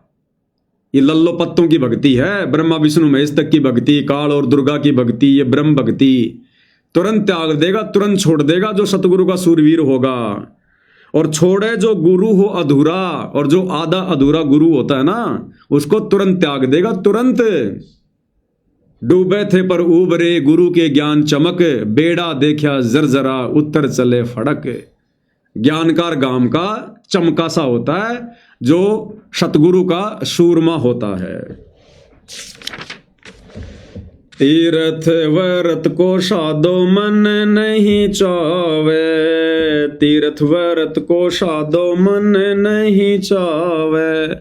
चावे सतगुरु चरणों की वो धूरा, वो है भागा का पूरा। भागा का पूरा रे वो तो किस्मत का पूरा। आवेगा सत्संग में कोई सूरा, जो है भागा का पूरा। सतगुरु का सतज्ञान होने के बाद कहते हैं फिर वो तीर्थ व्रत, ये ओछी साधना, घटिया साधना, आदि अधूरी काल ब्रह्म की साधना, 3 लोक तक की आदि अधूरी साधना, इसको तुरंत त्याग देगा। और चावे सतगुरु चरणों की वो धूरा, वो तो अपने सतगुरुदेव भगवान के चरणों की धूल चाहेगा। अब सतगुरु के चरणों की धूल क्या है? सतगुरु के द्वारा दी भक्ति मर्यादा में रह के करना, सतगुरु सेवा करना, ये सतगुरु के चरणों की धूल है। यानी उसका ध्यान सदा अपने गुरुदेव की भक्ति में, उनके चरणों में रहेगा। सांग सनीमा साधो कब हूं ना देखे, सांग सनीमा साधो कब हूं ना देखे। देखे वो घटे ही माही जहूरा, वो है भागा का पूरा। भागा का पूरा रे वो तो किस्मत का पूरा। आवेगा सत्संग में कोई सूरा, जो है भागा का पूरा। फिर जो सतगुरु का सूरवीर भगत होता है, उसकी क्या खासियत है, क्या उसकी पहचान है? सांग सनीमा साधो कबू न देखे। ये दुनिया का सांग सनीमा, नाचना गाना, ये भगत को अच्छा भी नहीं लगेगा, नजर उठा के भी नहीं देखेगा। अगर कानों में आवाज भी आ गई तो अच्छा सा नहीं लगेगा कि भाई यहां से निकल ले तुरंत। सांग सनीमा साधो कबू न देखे। और हमारे सतलोक आश्रम से जुड़े भाई बहन खुद अपने गुरुजी के प्रोग्राम में लड़कियां नचवा रहे हैं, म्यूजिक बजवा रहे हैं, रागनियां गवा रहे हैं। तो ये सतलोक आश्रम से जुड़े भाई बहन और सतगुरु रामपाल जी का कलयुगी परिवार, जो हरियाणा में इन मान सम्मान के कार्यक्रमों में जो लड़कियां लेकर आया लोगों के मनोरंजन के लिए, वो गांव वाले लेकर नहीं आए थे। वो लड़कियां नाचने वाली, रागनी गाने वाली, गांव वाले तो चवन्नी भी बर्बाद नहीं किए। गांव वालों को वहां तक आने में जो डीजल लगाना ट्रैक्टरों का, वो भी सतगुरु रामपाल जी के परिवार ने दिया। तो ये नाचने गाने वाली लड़कियों की व्यवस्था सतगुरु रामपाल जी के परिवार ने करवाई थी। तो बताओ, ये तो सांग सनीमा खुद देखना तो छोड़ो, दुनिया को दिखा रहे हैं। तो भाई ये लोग सतगुरु के शूरवीर हंस नहीं है। देखे वो घटे ही माही जहूरा, वो है भागा का पूरा। अब जो सतगुरु का सूरवीर भगत है वो क्या देखता है? वो अपने घट के अंदर, अपने शरीर के अंदर वो भक्ति के नजारे देखता है। कैसे देखता है? सतगुरु की भक्ति करके, यानी उसको आनंद आएगा। वो सदा अपने सतगुरु की भक्ति में मस्त रहेगा। राम नाम की बूरा उसका आनंद लेता रहेगा, सदा सुमरण करता रहेगा। वो है सतगुरु का असली सूरवीर भगत है। भली बुरी साधो सब की वो सुनता, भली बुरी साधो सब की वो सुनता। लोक लाज बगावे वो दूरा, वो है भागा का पूरा। भागा का पूरा रे वो तो किस्मत का पूरा। आवेगा सत्संग में कोई सूरा, जो है भागा का पूरा। फिर क्या विशेषता बताई सतगुरु के सूरवीर भगत की? भली बुरी साधो सबकी वो सुनता। सतगुरु का सच्चा भगत, सूरवीर भगत, वो दुनिया की भली बुरी बातें सह हर सुन लेता है। सुनने का मतलब है वो ध्यान नहीं देता उनके तरफ। ये क्या पता इन नादानों को, इन बालकों को भक्ति मार्ग के विषय में, मेरे सतगुरुदेव भगवान के विषय में क्या जाने ये कल का बच्चा, ये नादान बालक। वो ध्यान नहीं देता किसी की बातों पर, चाहे उसके बारे में कोई कुछ भला बुरा कहे, चाहे उसके गुरु के बारे में कुछ भला बुरा कहे। वो अपनी मस्ती में मस्त रहता है कि मेरा गुरु तो साक्षात परमात्मा है, दुनिया चाहकर भी उसके दामन पे दाग नहीं लगा सकती। और मैं भगत यदि अपने गुरुजी की नजरों में पाक साफ हूं तो दुनिया चाहे कितना ही दाग लगाए कोई फर्क नहीं पड़ता। तो वो मस्त मौला रहता है वो दुनिया की तरफ से। भली बुरी साधो सबकी वो सुनता। जबकि देख लो शतलोक आश्रमों से जुड़े भाई बहन, गुरु का परिवार, कभी आर्य समाज का कोई व्यक्ति सतगुरु रामपाल जी पर टिप्पणी कर देता है तो ये लोग रोडों पर आ जाते हैं, वीडियो बनाने लग जाते हैं, उसने ऐसा क्यों बोल दिया, मुकदमा करेंगे। अभी 5-7 रोज पहले एक अंजलि आर्या नाम की एक बहन ने सतगुरु रामपाल जी को लेकर वही घिसी पीटी बातें जो हरियाणा में जो प्रचलित हैं, वो 4 बात उसने बोल दी। देखो कैसे सतलोक आश्रमों से जुड़ी माता बहनें रोड पे आके उसका विरोध कर रही है, मुकदमा करेंगे उसके ऊपर। तो ये सतगुरु के सच्चे सूरवीर भगत के लक्षण नहीं है। सतगुरु क्या कह रहे हैं कि मेरा जो सूरवीर भगत होगा वो क्या होगा? भली बुरी साधो सबकी वो सुनता और लोक लाज बगावे वो दूरा। ये लोक लाज को उखाड़ के फेंक देगा कि हमने समाज नहीं चाहिए, हमने सतगुरु चाहिए। समाज की जो भी परंपरा, जो भी व्यवस्था भक्ति में बाधक है, 2 मिनट में उखाड़ के फेंक देगा कि भैया सतगुरु चाहिए, समाज मुझे कुछ नहीं दे सकता, समाज मुझे लक 84 से बाहर नहीं निकाल सकता, जन्म मरण से पीछा नहीं छुड़वा सकता। ढोले डरामे साधो जग के ना सुनता, ढोले डरामे साधो जग के ना सुनता। सुने वो अनहद तूरा जो है भागा का पूरा। भागा का पूरा रे वो तो किस्मत का पूरा। आवेगा सत्संग में कोई सूरा जो है भागा का पूरा। फिर आगे क्या विशेषता बताई सतगुरु के सूरवीर संत की? ढोल ड्रामे साधो जग के ना सुनता। ये दुनियादारी के ढोल ड्रामे, नाचने गाने बजाने, इसमें भगत की रुचि नहीं होती है। और सतलोक आश्रमों से जुड़े भाई बहन, गुरु का परिवार, ये तो सतलोक आश्रमों में भी फिल्में बना बना के, गाने लगा लगा के, बैकग्राउंड में म्यूजिक लगा लगा के और भक्तों को सुना रहे हैं। अन्नपूर्णा मुहिम की रागनियां बनवा बनवा के, गाने बनवा बनवा के, गुरुजी के प्रोग्राम में बाहर से लड़कियां लाकर उनसे रागनी गवाई जा रही है, उनसे डांस करवाया जा रहा है। ये लोग सतगुरु के सूरवीर हंस नहीं हैं। ये पहचान बता रहे हैं गुरुदेव भगवान। ढोल ड्रामे साधो जग के न सुनता। इनके तो सतलोक आश्रमों में जगत वाले 150 ट्रैक्टर लेके ढोल बाजे बजाते हुए आते हैं और उनका ये सतलोक आश्रम वाले, गुरु का परिवार, उनका स्वागत कर रहे हैं। वो मदीना गांव से वो नकली, वो कबीर पंथी स्वदेश 150 ट्रैक्टर लेके आया मदीना गांव से, ढोल बाजे बजाता हुआ आया सतलोक आश्रम धनाना के अंदर भी ढोल बाजे बजवाए। और गुरु का परिवार उन नकली कबीर पंथियों को, जो सतगुरु रामपाल जी के सबसे ज्यादा घोर विरोधी, जिन्होंने सबसे ज्यादा उनकी आत्माओं को फंसा रखा है, सतगुरु का परिवार उनको पगड़ी पहनाकर, साफा पहनाकर, शॉल पहनाकर उन काल के दूतों का स्वागत कर रहा है और बैंड बाजे आश्रम के अंदर बजवा रहा है। तो भाई ये सतगुरु के सूरवीर हंस नहीं है।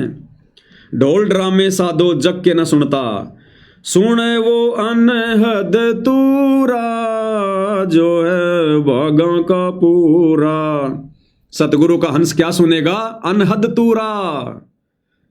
अनहद, वो तो भैया सतनाम का जाप करेगा श्वास श्वास में, और सतनाम के जाप से फिर एक समय ऐसा आएगा उसके घट के अंदर ही उसे वो अनहद बाजा बजता हुआ दिखाई देगा। अब इसमें बहुत सारी बातें भाई और बहनों गुरुदेव ने क्लियर किया हुआ है। ये सबके साथ में घटना नहीं घटित होती है, ध्यान रखना। ये बहुत जल्दी उन आत्माओं के साथ में होता है जिनके पूर्व जन्म की भक्ति कमाई ज्यादा होती है, जिसके प्रतिफल में उसे वो अनहद धुन सुनाई देने लगती है। लेकिन गुरुदेव ने बताया कि जब तक हम इस शरीर में हैं और यदि हमें सतनाम के जाप से या प्रथम नाम के जाप से वो बाजा बजता हुआ वो झिंगे जैसी धुन सुनाई देती है, तो इसमें कोई खुशी जाहिर करने की बात नहीं है। इस पिंड के अंदर काल तक की ही धुन सुनाई देगी, तो ये कोई बड़ी बात नहीं है। और जिसको नहीं सुनाई दे रही है तो गुरुदेव कहते हैं कि उसने चिंता करने की जरूरत नहीं है, उसने अपनी भक्ति पर ध्यान देना है। मोक्ष मंत्र से होगा, मोक्ष सुमरण से होगा, मोक्ष मर्यादित भक्ति से होगा, चाहे बाजे बजे चाहे बाजे ना बजे। जैसे पहले के समय में शादियां होती थी तो क्या पहचान होती थी कि भाई बैंड बाजे बज गए, ढोलक बज गए, भाई बारात आ गई, लड़का आ गया भाई, तो लड़की खुश हो जाती थी कि हाँ आ गया मेरा पति भाई। और आजकल क्या हो रहा है, आजकल कोर्ट में जाके शादियां कर रहे हैं, ना कोई बैंड बज रहा ना कोई बाजा बज रहा, और वो भी शादी हो रही है। तो जिसको ये बैंड बाजे वगैरह सुनाई देते हैं, दास को तो नहीं सुनाई देते हैं, अगर किसी भाई को सुनाई देते हैं कोई आवाज किसी भी प्रकार की सुमरण करते समय, तो उसमें हमने ज्यादा कोई खुश होने की आवश्यकता नहीं है। वो तो काल तक की धुन है, वो तो केवल इस बात का ये प्रमाण है कि आपकी भक्ति जमा हो रही है और आपके पास में पिछले जन्म की भी काफी आपके पास में भक्ति है। और इन बाजों को देखकर हमने भ्रमित नहीं होना है, अपनी मर्यादा नहीं तोड़ देनी है, खाली बाजे सुनने के चक्कर में ही सुमरण करने नहीं बैठना है, बल्कि कोशिश करे गुरुदेव भगवान से प्रार्थना करे कि परमात्मा दास के ऊपर रजा करो परमेश्वर, मेरी भक्ति में किसी प्रकार की कोई बाधा ना हो। माया कमाई साधो हक की वो करता, माया कमाई साधो हक की वो करता, नाम कमाई में वो बेसबूरा, जो है भागा का पूरा, भागा का पूरा रे वो तो किस्मत का पूरा, आवेगा सत्संग में कोई सूरा, जो है भागा का पूरा। अब देखो कितनी बढ़िया शिक्षा दे रहे हैं गुरुदेव। सतगुरु अपने सूरवीर भगत की पहचान बता रहे हैं। नाम माया कमाई साधो हक की वो करता, माया कमाई यानी रोजी रोटी का धंधा बड़ी ईमानदारी से और मेहनत का करेगा, किसी का हिस्सा नहीं खाएगा, बेईमानी नहीं करेगा, चोरी जकारी रिश्वतखोरी काला बाजारी मिलावट ये नहीं करेगा। वो नेक नीति से काम धंधा करेगा, डरेगा भगवान से, हक हलाल की खाएगा। और नाम कमाई में वो बेसबूरा यानी रोजी रोटी के लिए धंधा तो सीमित करेगा, लिमिट करेगा। और नाम कमाई यानी सतगुरु ने जो मंत्र दे दिया, जो सेवा दे दी, जो भक्ति दे दी, उसमें वो बेसबूरा होकर लगा रहेगा। बेसबूरा यानी बेसबरा। जैसे कई लोग खाना खाते रहते हैं तो लोग क्या कहते हैं, भैया इतना ज्यादा बेसबरा क्यों हो रहा है, पेट तो तेरा ही है, लिमिट का खा। बेसबरा यानी खाए जा, सबर ही नहीं, संतोष ही नहीं। तो कहते हैं जो सतगुरु का सच्चा भगत होगा नाम कमाई में वो बेसबूरा होगा कि कर लूं मंत्र जाप जितने हो जाए उतने, कर लूं सेवा जितनी भगवान की हो जाए उतनी, सत्संग सुनने बैठ गया तो सुनता ही रहेगा, सुन लूं। बेसबूरा, उसको पता है कि ये कमाई मेरे काम आएगी, ये मेरा असली धन जमा हो रहा है। तो भाई और बहनों, पूज्य गुरुदेव भगवान के आशीर्वाद से आज की सत्संगति में केवल इतना ही। कल विशेष संदेश नंबर 31 पर गुरुदेव भगवान की महिमा करेंगे। तब तक पूज्य गुरुदेव भगवान हम सबको आज्ञा दे, आशीर्वाद दे, सद्बुद्धि दे, हमारा मार्गदर्शन करे, भ्रम ने भटकने से बचाए। बंदी छोड़ सतगुरु रामपाल जी परमेश्वर जी की जय हो।